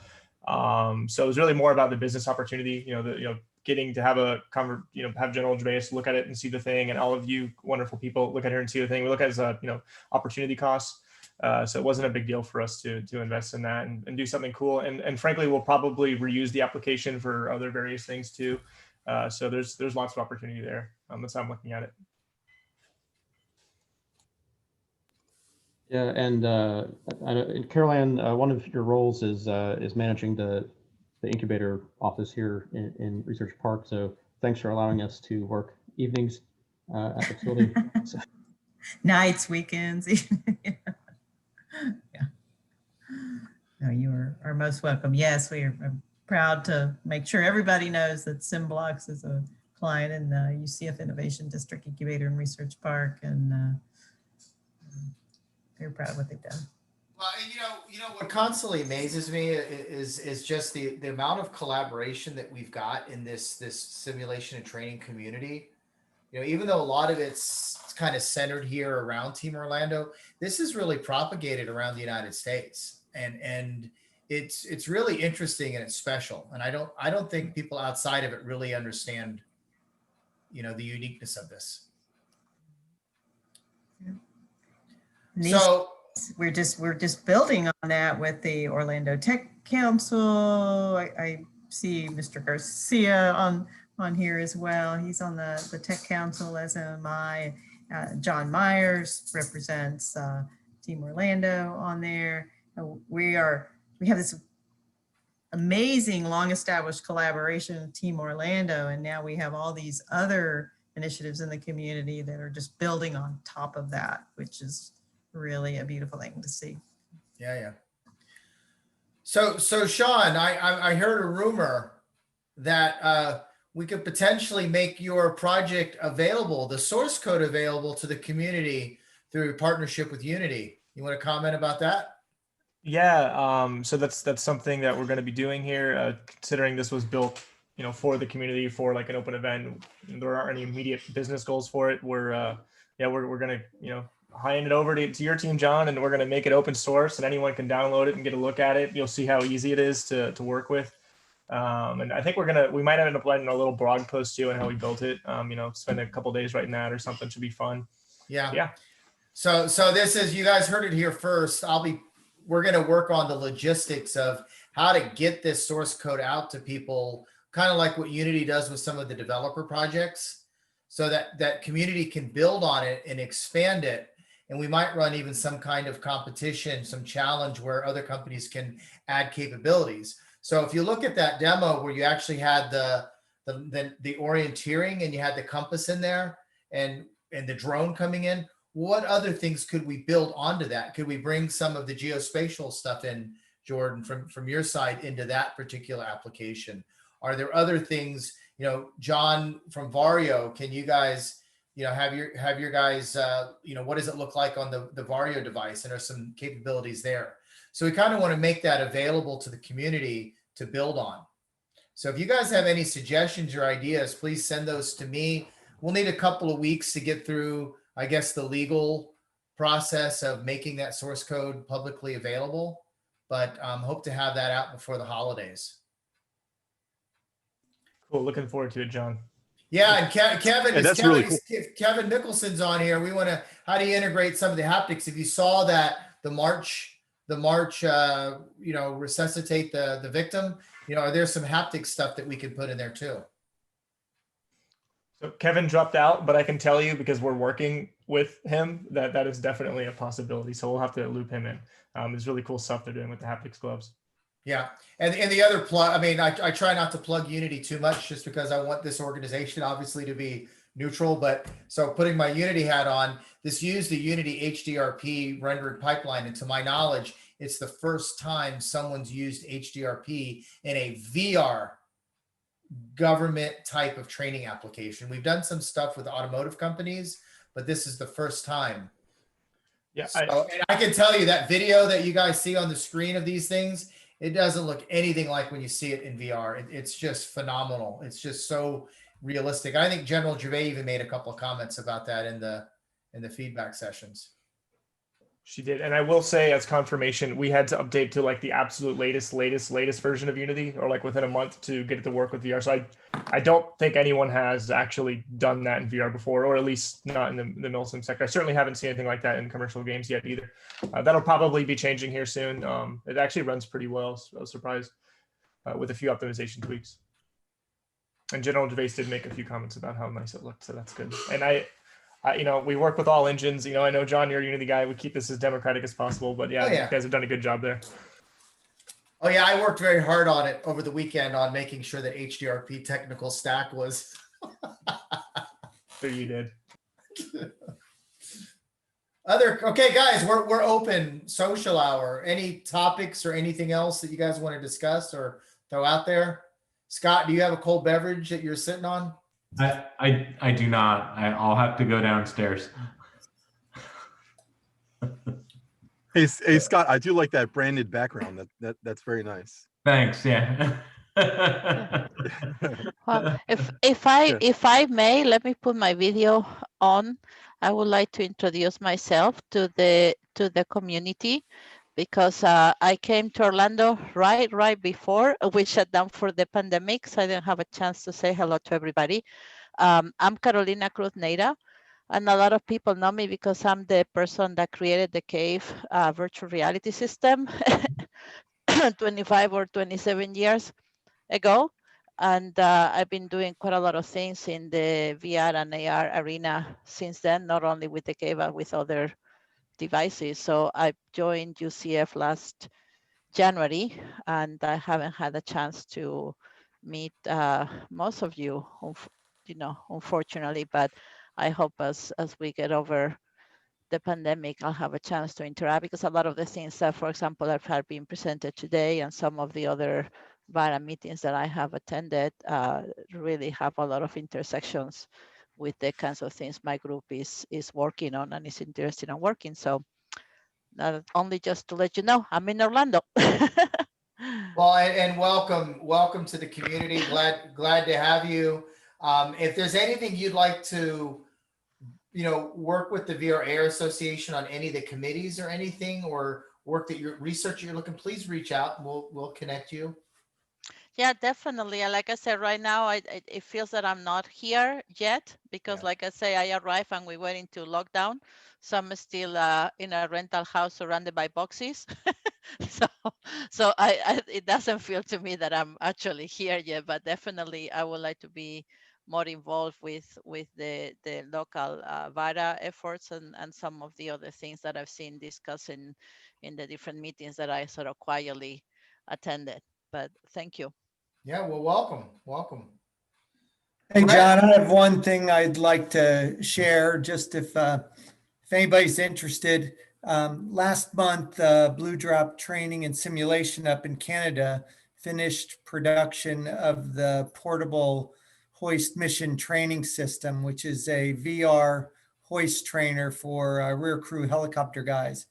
And last week we brought it down to Orlando, and we have it at our new location, Blue Drop USA, on Progress Drive right next to the incubator. And if anybody's interested in just coming around and checking it out or getting a demo, just they can grab me on LinkedIn or Hey, Sean, how you doing? or reach out, and I'll be happy to show it to you. So Sean Jehu contacted me today as well. Hey, Brian, You can mute him, John. You can mute him. You can just reach up in the top 3 on the hamburger and press. There you go. All right. Just let him go. Hold on, let me mute. Just let him go. Let me mute Scott. Hey, it works. I muted Scott. Well, so what does the hoist trainer do? It's training how to operate the hoist on the side of a helicopter? Right. It shows it's for air crewmen to get sets and reps operating on the rear, the hoist, whether it's on the side of an H-60 or the back of a V-22. For the Cormorant helicopter up in Halifax, it took 9 flights to train a guy. They bought our full hoist mission training system. Now they do 7 events on a simulator and 2 flights. So they saved over 60 grand in qualifying a hoist operator. So it's pretty good, and you get very immersed in it when you're working it. And we got Corey Armstrong, a former 160th guy, who'll do the demos and get people on it. Congrats, Brett. That's awesome. That's incredible. It I mean, talk about reps and sets, just the ability to provide that amount of spatial context in that circumstance. I always find it really interesting with VR sim specifically. I mean, really what it's doing overall is allowing us to provide content at the same time as context. And so that, people are learning those 2 things at the same time. We're normally used to learning content abstract of the context and then trying to apply the context later. And so I just think it's incredible what you're doing. I mean, the money savings, yes, but also how that's going to propel people's awareness forward. It's awesome. Absolutely.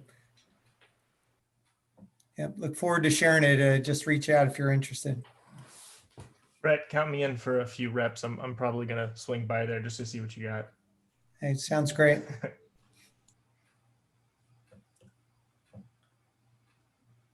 If anyone wants to stretch their legs during the COVID lockdown,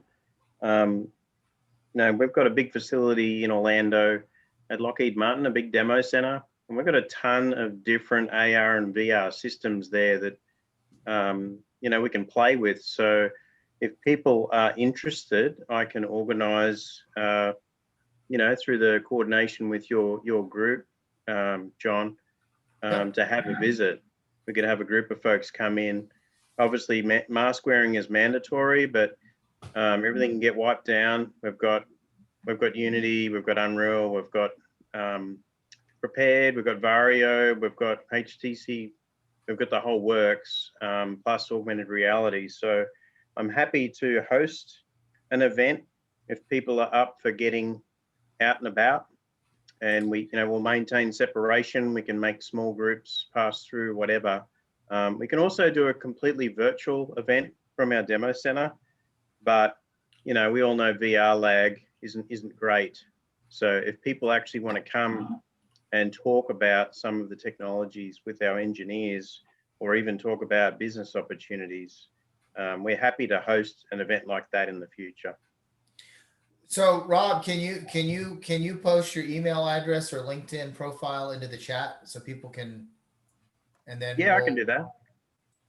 I think I know most of you have familiar faces to me, and you've been to our facility for IBAS and STI related stuff, but we've got a ton of technology, and we're always open for collaboration. So if there's particular projects that people are interested in, we also do a lot of work with ONR with respect to augmented reality, and done a lot of work with HoloLens as well for the Marine Corps.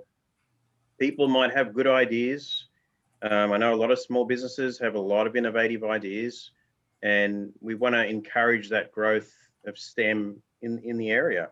So it might be an opportunity in another country that we can help you out with. It doesn't have to be something specifically unique to the US, but any potential growth is what I'm here for, is to encourage that science, technology, engineering, math, and the application of mixed reality. Got it. Yeah, I know. I went over that facility years ago, and it's really impressive. That's amazing. So maybe what we can do, let's maybe plan for Q2. Once again, Robbie, maybe you could actually host one of our events over there. We could have like an evening event over there or something like that. Yeah, we could do that. I like the optimism. Yeah.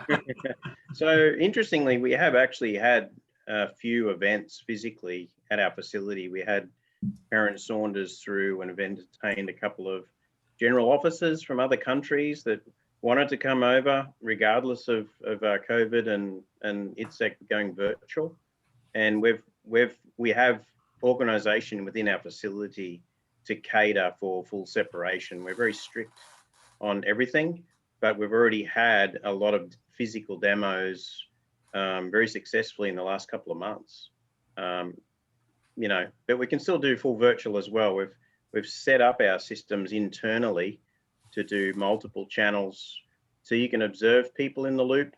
So if you can't attend the physical event, you'll be able to see Sean or Jordan kind of jumping around in the gear online in real time, and still be able to interact with them through our virtual IDC system. So we don't want to leave people out. That's something that we've had to invest in recently, because we knew that a lot of our international customers weren't coming over for VIITSEC. So we thought the only way that they're going to get here is if we suck them in virtually. So we've kind of instrumented the whole demo center now to accommodate that.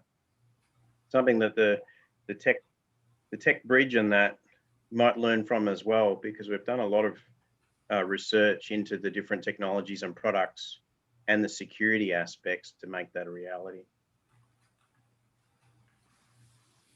But happy to help.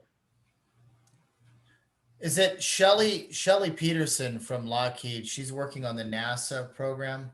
So she's involved a lot with the VRARA Association. She speaks at a lot of our conferences and events as well. Yeah, no, that's cool. Yeah, we do have some NASA stuff we could show as well. We've got the Galileo mission, which we could run those videos.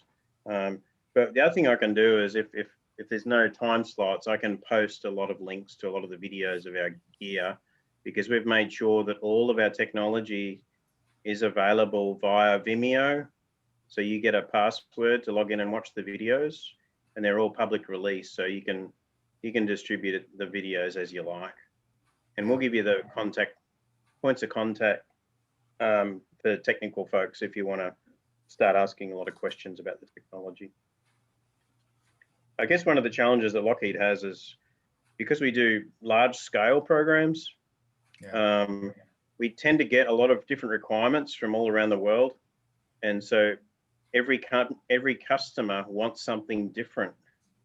So we're having to produce stuff in all types of engines and head wearables. And so your kind of product line management goes out the window. You can't just focus on one single solution. And I know, you know, Sean and Jordan, you dabble in the different game engines because that's your livelihood. You've got to be flexible and be adaptable to the different technologies. It's all changing so rapidly. We can't even focus on, you know, what the technology is for the next 3 months. There's going to be something new coming out, like the VARJO stuff. It's awesome. We've tried that out on the F-35 trainer, and it's really good. But it's going to change again. Hey, Rob, Donnie here. So I actually run enterprise here at Brightline, and I think you hit on something really important there. Productizing VR, or taking VR at a scale when we are, you know, for lack of a better word, at our infancy. And the technology is advancing so fast. You know, one of the challenges that I find that we have is, on this enterprise scale, a lot of people want to lock in, you know, 3, 5, 7-year contracts, you know, to have that guarantee of stability. And it's really, while, you know, of course we love to sign that ink, it's really counterproductive because we can't keep up with the pace of change.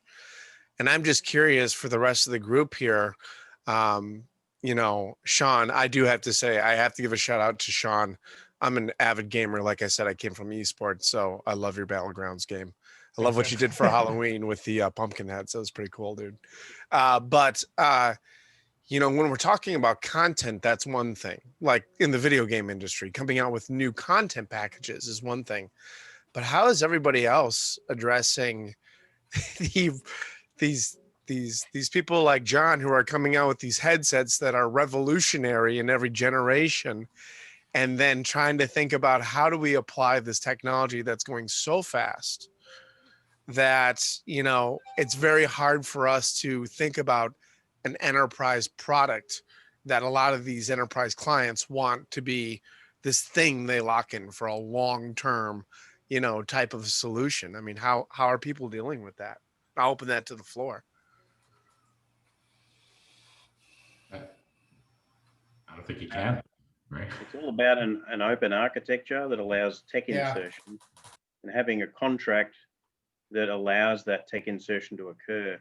I remember when we fielded the first HoloLens to the Marine Corps MagTabs, I asked Walt Yates, you know, how long are you going to hang on to these HoloLens for? Because aren't they going to be obsolete, you know, in 18 to 24 months?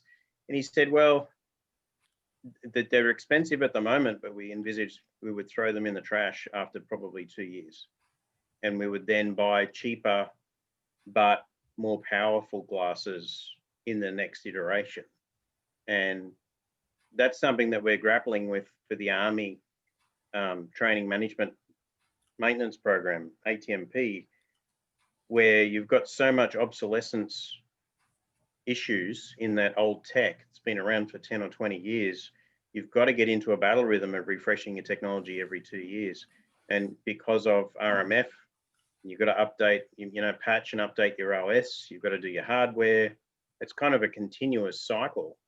And traditional contracting didn't really allow that. It's like they would lock it in and say, I'm going to buy this technology from you next year, knowing that it'll be obsolete and non-maintainable for the next 10 years.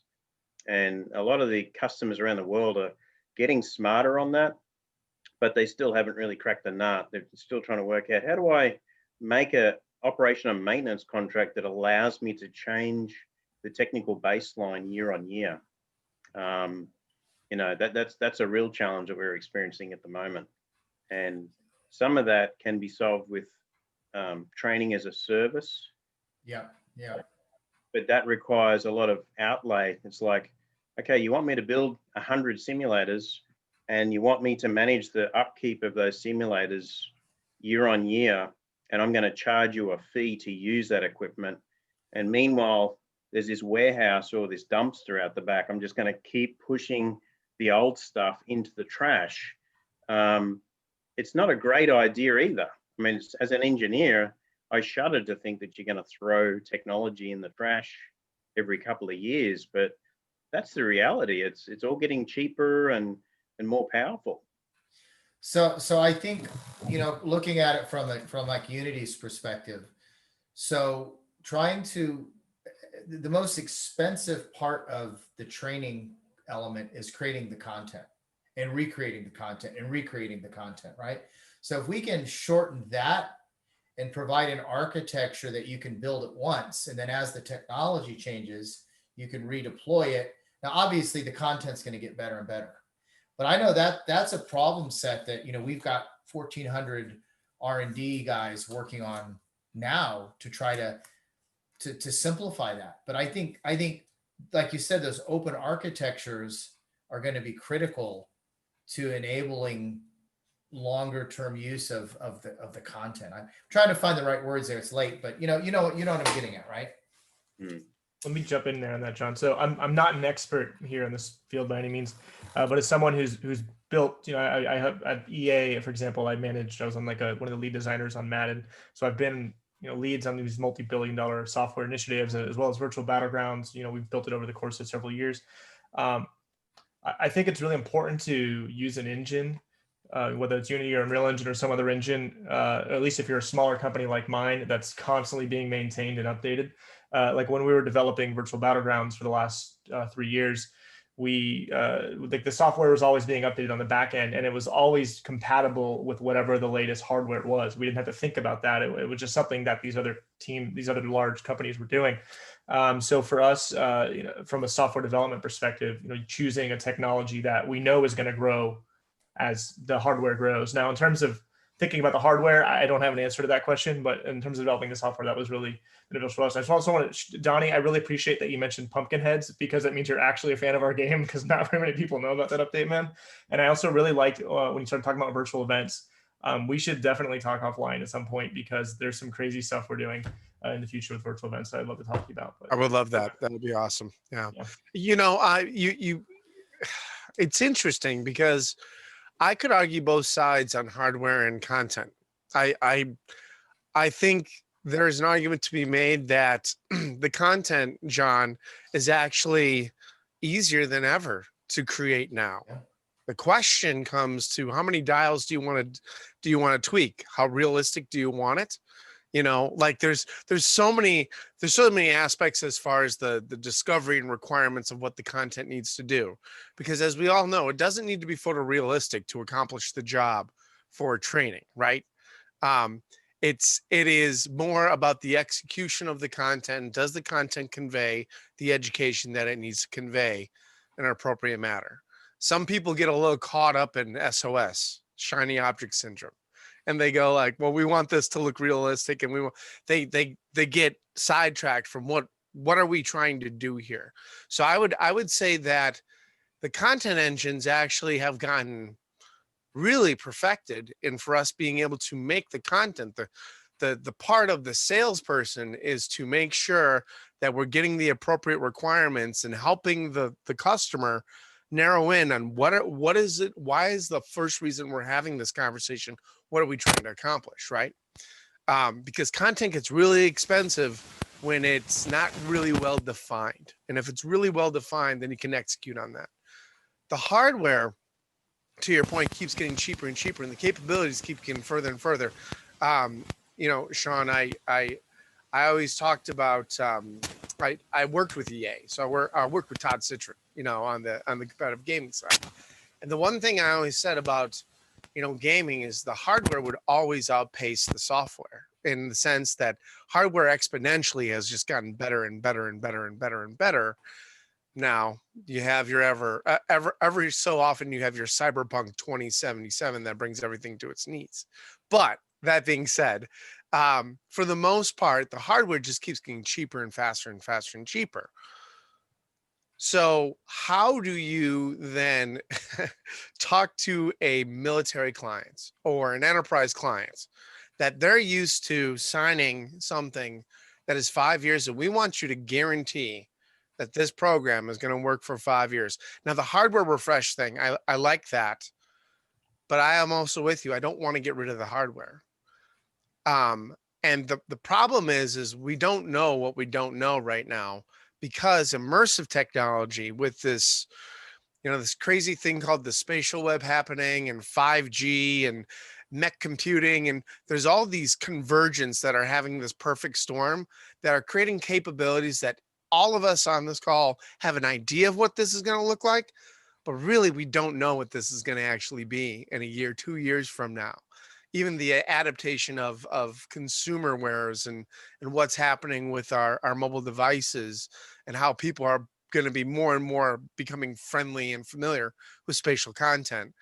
So I just feel like it's a real interesting time right now. I kind of feel like it's like when Napster came out, and the whole music industry said, what the hell did we do? And then all of a sudden, this guy, Steve Jobs, came out with this iPod, and the music industry went, what the hell did we do? Like, the whole model is changing, and this technology is coming out that it just blindsides us, when we see like what VARJO is doing.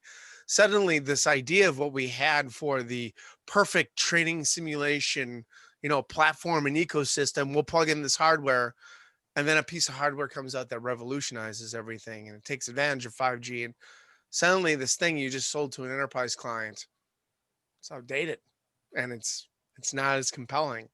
So I think I'm not expecting an answer from anybody, but I think it's a very interesting time that we're in right now. I think we're really in this, they talk about technology going fast and the pace at which technology advances.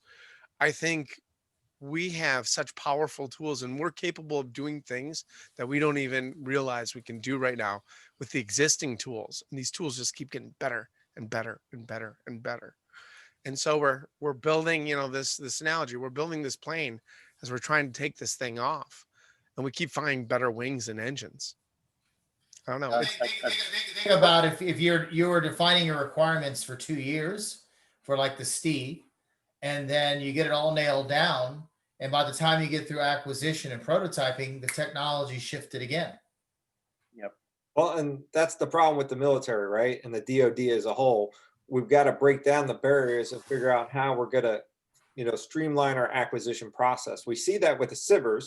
The SBIRs have been very beneficial, but what's happening with the SBIRs, right? We got phase 1s, phase 2s, but once we hit the phase 3 and we're ready to kind of put that into the market, no one wants to kind of sustain that product because we haven't figured out the sustainment piece to continue moving it forward. And I know, John, you've seen some of that when you're over at DISTI.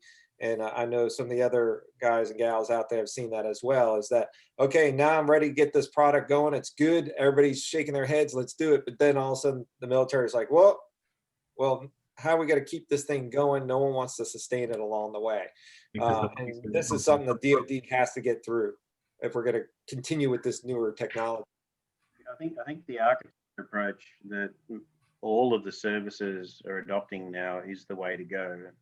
If you go back and look at your old OC layer cake of the enterprise or the system, you're really looking at creating a well-defined interface between each layer, and then you can manage those layers independently with different contractors or other plug-in technology. Yeah. And the Navy like to have their network layer managed separately from their systems, and then their training content managed separately from the systems. And it works quite well because you get all of the small businesses contributing into that learning content area, and you let the bigger, more traditional defense contractors look after all the security of the backbone of the mission command system, if you like, that it rides on, like Canes. And I think STI also has the right approach. Whilst it has been a learning experience for everybody, I still believe that creating, that API approach between the layers, whether it's hardware abstraction or user interface, that's really the best approach to always allow various contractors and technologies to come in and do updates as required. And if it's under a service level agreement, then that's even better because the government doesn't really have to worry about it. They've always got 100% availability of the training environment without having to create new contract. But in terms of concurrency and obsolescence, we found on the old systems, the legacy systems, we're doing concurrency updates every 3 years. So if there's a new update to a tank, you've got to go and update the physical hardware in the sim. That's expensive and time consuming. And then the obsolescence, you might have a projector blow or a light bulb or a switch go obsolescent, and you've got to update your version of OS every 2 years. And what's really cool about VR is that all of that really goes away, because all of your concurrency updates are all just model updates that you can do continuously in a DevSecOps environment. You don't have to physically change out all of the hardware anymore if you're just doing a software update.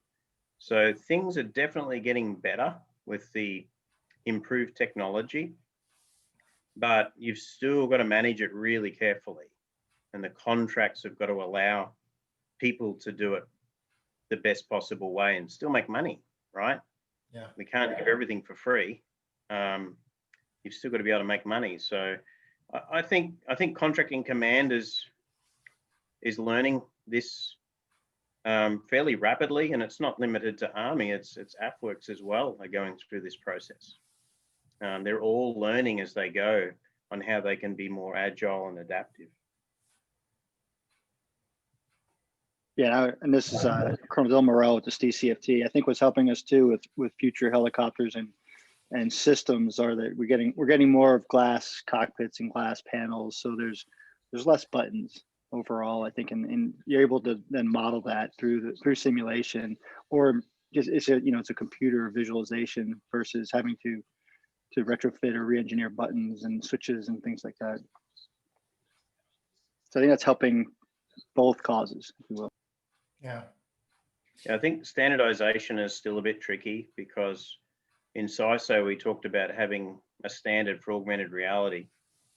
And you kind of got to scratch your head and say, what is that? Is that live or virtual standards that you're going to apply for augmented reality content? And then when we did a first prototype of a combatant helmet for augmented reality, what was interesting was that we'd kind of cracked the nut on the safety and the physical ruggedness and the field of view for the head wearable, but we had a Marine Corps TRADOC commander at vIITSEC probably 2 years ago. He put it on and he said, this is fantastic, but how are you going to control the overload of content? What happens when I get too many symbols in front of my face and I lose my focus and situational awareness because there's too much tactical overlay? And Frank Deans did a really good study on the augmented reality applications a couple of years back too. And he realized very quickly that we don't actually have any standards for visual symbology and representation in a 3D environment. So your 2525 Charlie symbology is great for a 2D map, but it's actually really difficult to make it look right in an immersed 3D environment. And that's something else that we're missing, is a standardization for user interface. And the commercial industry can help there a lot, but there's still a lot of warfighter specific stuff that has to be done by each single service to make them happy. I think that's like the content is still a huge area of opportunity for research and development in that regard. Yeah, and I think that the content environments in particular, there's still a lot of people to build authoring tools and also content environments that adjust, right, with AI, and that are constantly evolving on their own. We don't have to build several versions of it. You know, one thing you said there about standards, you know, one thing that makes me crack up is, you know, immersive for the first time when we're working with our brand clients, we now ask them the question, what's on the back of your logo? And they've never had to answer that question before. But now when they take their logo and they put it in a 3D environment, they don't know what's on the back. There's not a style sheet for it, right? So I think part of this is we are coming from a very 2D world where we have had certain rules and standards that we have always abide by, and now we're asking people to think in a way that they haven't thought before. And so it's part of it's just the education of what this content means, right? What this content actually is versus what we traditionally have used for training and for messaging and all of that. So there's just there's a huge education piece that comes with it. But again, I believe that, you know, the people who are going to be real successful of it are going to have a real mastery of the content and are going to be able to educate their customers and kind of, you know, lead them down the path of how we have to start thinking spatially and what does it mean spatially, and you know, refining. Now that we're doing spatial content, how do we leverage that content to accomplish what you're trying to accomplish? And Donnie, I would say too, just to even to sort of like exponentially increase the complexity here, and this certainly does not work towards necessarily generating a standard, but I think the interesting thing about the time, as you put it, the time that we're in, is we have been for so long thinking about pontificating on the existence of virtual reality and what we can do with it to the extent that we sort of see delivering content through virtual reality as basically an enhancement on the way that we experience reality. So it's natural for us to think things like, okay, well, in virtual reality, what we should do is just recreate reality, which seems like maybe a good pathway forward, and seems like maybe there's an obvious blueprint because there is reality, and so we can then blueprint that into the virtual space. But in fact, what we're finding out as we kind of get deeper into why we build virtual reality and what it's doing to the brain, and how the human being is ingesting that information spatially, and how they ingest that information naturally spatially, what we find out is the interpretation of the individual of reality is subjective. And so what we end up doing, the long form proposition here is not in fact that we're recreating reality, but rather that we're actually recreating the individualized neural expectations from each individual brain. And that would be the task, actually. That is recreating actual reality. Reality isn't any one thing to any one person. And so it's a massive task, massive undertaking, certainly. But I believe that when we focus less on standardizing an environment and focus more on essentially standardizing neural expectations, and being able to sort of present the information to the learner at the flow state that they're able to ingest that information, and in the capacity that they're able to ingest that information, now you've seen the power of virtual reality. The power of virtual reality is to deliver that context to the individual brain in the way that that brain is going to ingest it the fastest and the most comprehensive. And, creating a standard around that is definitely difficult, but the reason I bring it up is because I think it's critically important in the sort of long cast that we're not necessarily trying to just create a blueprint, that there's, we're not trying to create a complicated system, we're creating a complex system. You know what, you just got to use your psychology degree, didn't you? Yeah. That's actually a really difficult concept for traditional defense industry to get their hands around. And I had this discussion with an old school buddy of mine who used to work for Big World, the World of Tanks. He was one of the architects, and we were talking about massive distributed games, and we're talking about sharing entity state, at a global scale. And he said, the problem with you military folks, Rob, is you think that you have to have one ground truth for the entire planet. It's like, well, of course we do. You've got to target, everyone's got to have the same situational awareness, and it's got to be a realistic representation of the world. And he goes, no, that's not quite correct. Everybody has their own perception and their own field of view and their own interpretation of the battle space. And variability probably creates a better training environment because they've got to work harder to confirm that they've all got eyes on the same target. They can't assume that they're going to depend on the magic command and control system to always give them the truth, because as soon as that's under contention or hacked, what are you going to do? You've now no longer got something that you can rely upon. So his point was having a little bit of chaos kind of flicker through the whole environment. And he also talked about not transferring entity state in a distributed fashion, but actually sending code.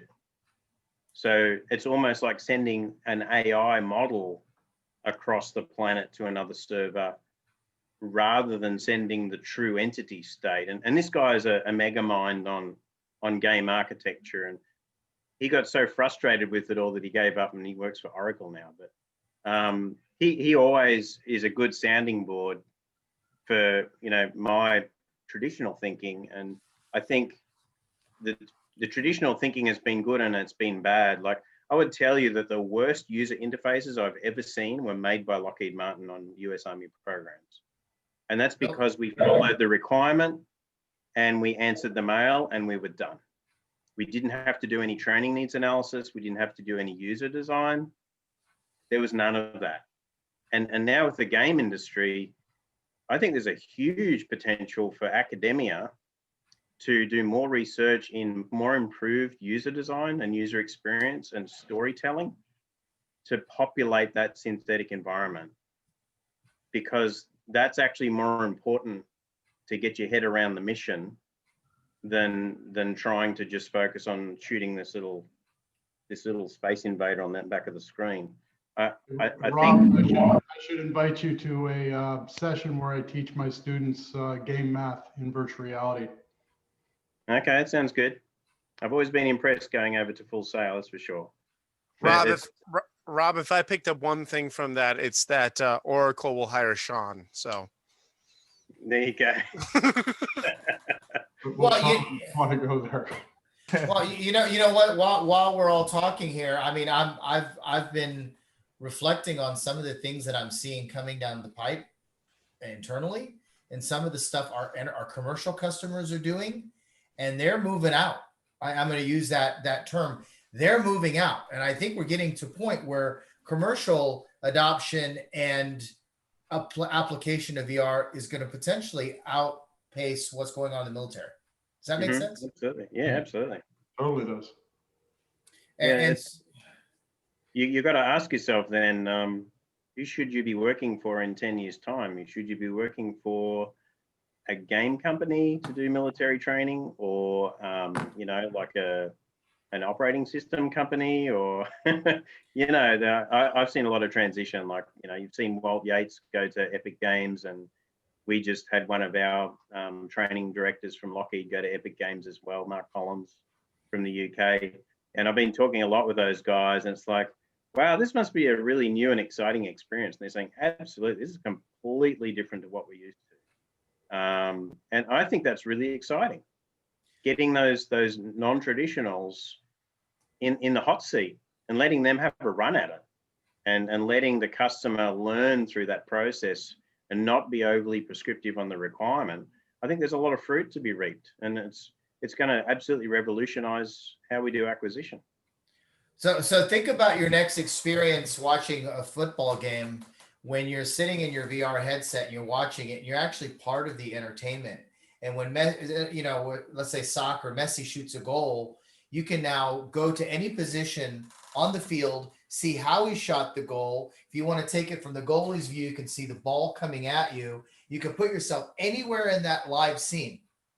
Now take that over to the military, where you can see the trajectory of a round or something playing out. It's the same back-end technology. It's just the commercial companies are already building it for the entertainment industry. But I don't see a dialogue happening. I see all these simmers and this money going into image enhancement when the commercial guys are already working on that, but they're solving a different problem. So, hopefully like one of the goals of the VRAR is to kind of facilitate those conversations, right? To bridge that gap. Yeah, I would say that part of the problem is the variability of the audience. And I'll give the first COTA credit where they brought in master gunners from Marine Corps and Army, and they tried out the gear. I was a garage builder. I built the first M1 virtual reality trainer in my garage at home in a Vito. So, and I was kind of embarrassed because I said, look, ma'am, I built this in my backyard, in 2 weeks, and it's just a vision, right? But don't be harsh on me. But it only cost me $600 to build it. And the master gunners sat down on it, and they said, they just look at it and they said, man, you've nailed it. It's like, what are you talking about? And he said, you've got the real gunner's grips for muscle memory, and you've got, the fidelity of the optical sight in VR. And then the next guy who sat down gave me a completely different story. He said, no, this is crap. And then the next guy who sat down said, all you're missing is this one box here, the physical box. That's the one I use the most tactically. And it's like, okay, we've got an issue here where you've got an older master gunner and a younger master gunner from different divisions of armor. And then you've got folks from Marine Corps. and they've all actually got different opinions. And what we learned from the OTA process is how important it is to incorporate soldier touch points in your sprint reviews. So we're doing that across the board now with other customers. It's like, you're never going to satisfy the end user unless you have them engaged from day one, the very first sprint. Let me Hey, jump in there. hey, really quick. Sorry, Go ahead, John. John, I just want to say great job on hosting this, on putting this together. I'm sorry I have to jump 5 minutes early. I'm hopping over to a pitch in Japan, but thank you guys very much. This has been awesome. Really, really great to hear from everyone and everyone's ideas. This is really super helpful. John, honestly, great job for doing this. Thanks, Tyler. Thanks for the support. Appreciate it. All right, guys. Thank See you, ya. Tyler. See you, man. See you, Sean. See ya. Yeah. All right. So, yeah, Rob, I think you hit the hammer on the head. Having built like literally hundreds, probably more applications for lots and lots of people, for tens of thousands of people, millions of people. So two things I've learned, and these are like takeaways. And like, I'm not really like a massive expert here, guys. I'm giving you my advice from all the years of experience I've building things. One is, and you guys are already aware of this first one, most likely, is people are really, really, really, really, really bad at using software that you build, especially if you're developers or engineers and they build things for UX. However easy you think it is to use, it's 10 times harder. And you need to make it even easier to use. And having that mentality from the start, that I almost like to think of it as like my end user is like a 4-year-old. And if you have that mentality from the start, you're in a much better perspective. And after you've designed a few things, you kind of get that. And it's really important your UX designers understand that. And there's a better way to say that, but that's the idea. The second thing is, and this is the most critical thing, and the only way I've been able to make good products for mass consumers is to, like you said, Rob, you have to have your end user test. Now, it's really easy when you're making games to get thousands of people to test your thing like really early on. And they're going to like tear it apart. I mean, in Virtual Battlegrounds, as an example, we basically rebuilt how it works like 4 times. And by the end of it all, it was an amazing product, but we had to have literally thousands of people play it before it was ready to be done. Now that's really difficult to do, I'm sure, in your industry, maybe not for you, Rob, I don't know. It's to get those kind of numbers of people testing on it, it's more difficult to do, but I'd say that's probably the number one most important thing is user testing and iterative design. The way that Futures Command's going with the cross-functional teams, it really is revolutionizing how you get that engagement. Because it used to be an annual event. I'd go to the Army Expeditionary Warfighter Experiment at Fort Benning once a year, and just to turn up with a laptop on a few occasions and to attend the event, it cost me $50,000 in fuel and labor. And I only had one engineer with me, and we had just a laptop to participate with some software. Other companies had, UAVs and drones and VR technology and everything like that, marathon targets, whatever. And they were spending hundreds of thousands of dollars, no guarantee of a contract, never getting paid for it. A mix of soldiers who would look at it and go, that's interesting. Most of them hated technology because they wouldn't remember how to use it because they were trained in it like 3 months before. And so the challenge there is you just didn't get enough contact time with the warfighters. And the OTAs really break that syndrome where they're paying you to keep doing demos and keep gathering information from the end users. And I think that's super important. It's not quite as good as what you would do in the game industry for beta testing, because your audience, is several 100,000 people around the planet for soldiers, and they've all got a different role. So they're all going to have a little different opinion, different experience. Gamers might be a little bit more common in their requirements.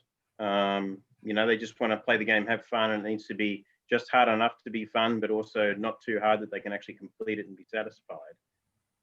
Soldiers have got a training objective. It's got to be engaging, but they don't have to use it. Their end state is to go out on the range and shoot live rounds and blow stuff up. That's their job. So if you can't get them to like the training capability, they don't have to use it right now. It's not prescriptive.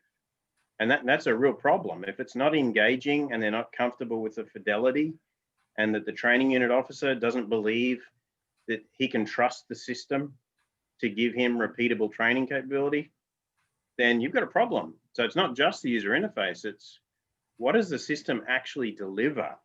That's the real hard nut to crack, is how do I guarantee that it's going to deliver a training outcome? And that's where the analytics all comes into play, and the human performance assessment.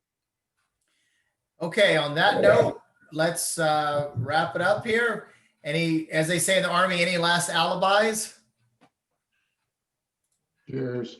Thank you, John. I love the Iron Man vision, Daniel. Keep it up. Yeah. It was fun. I love what Sean did better. You guys, that was awesome.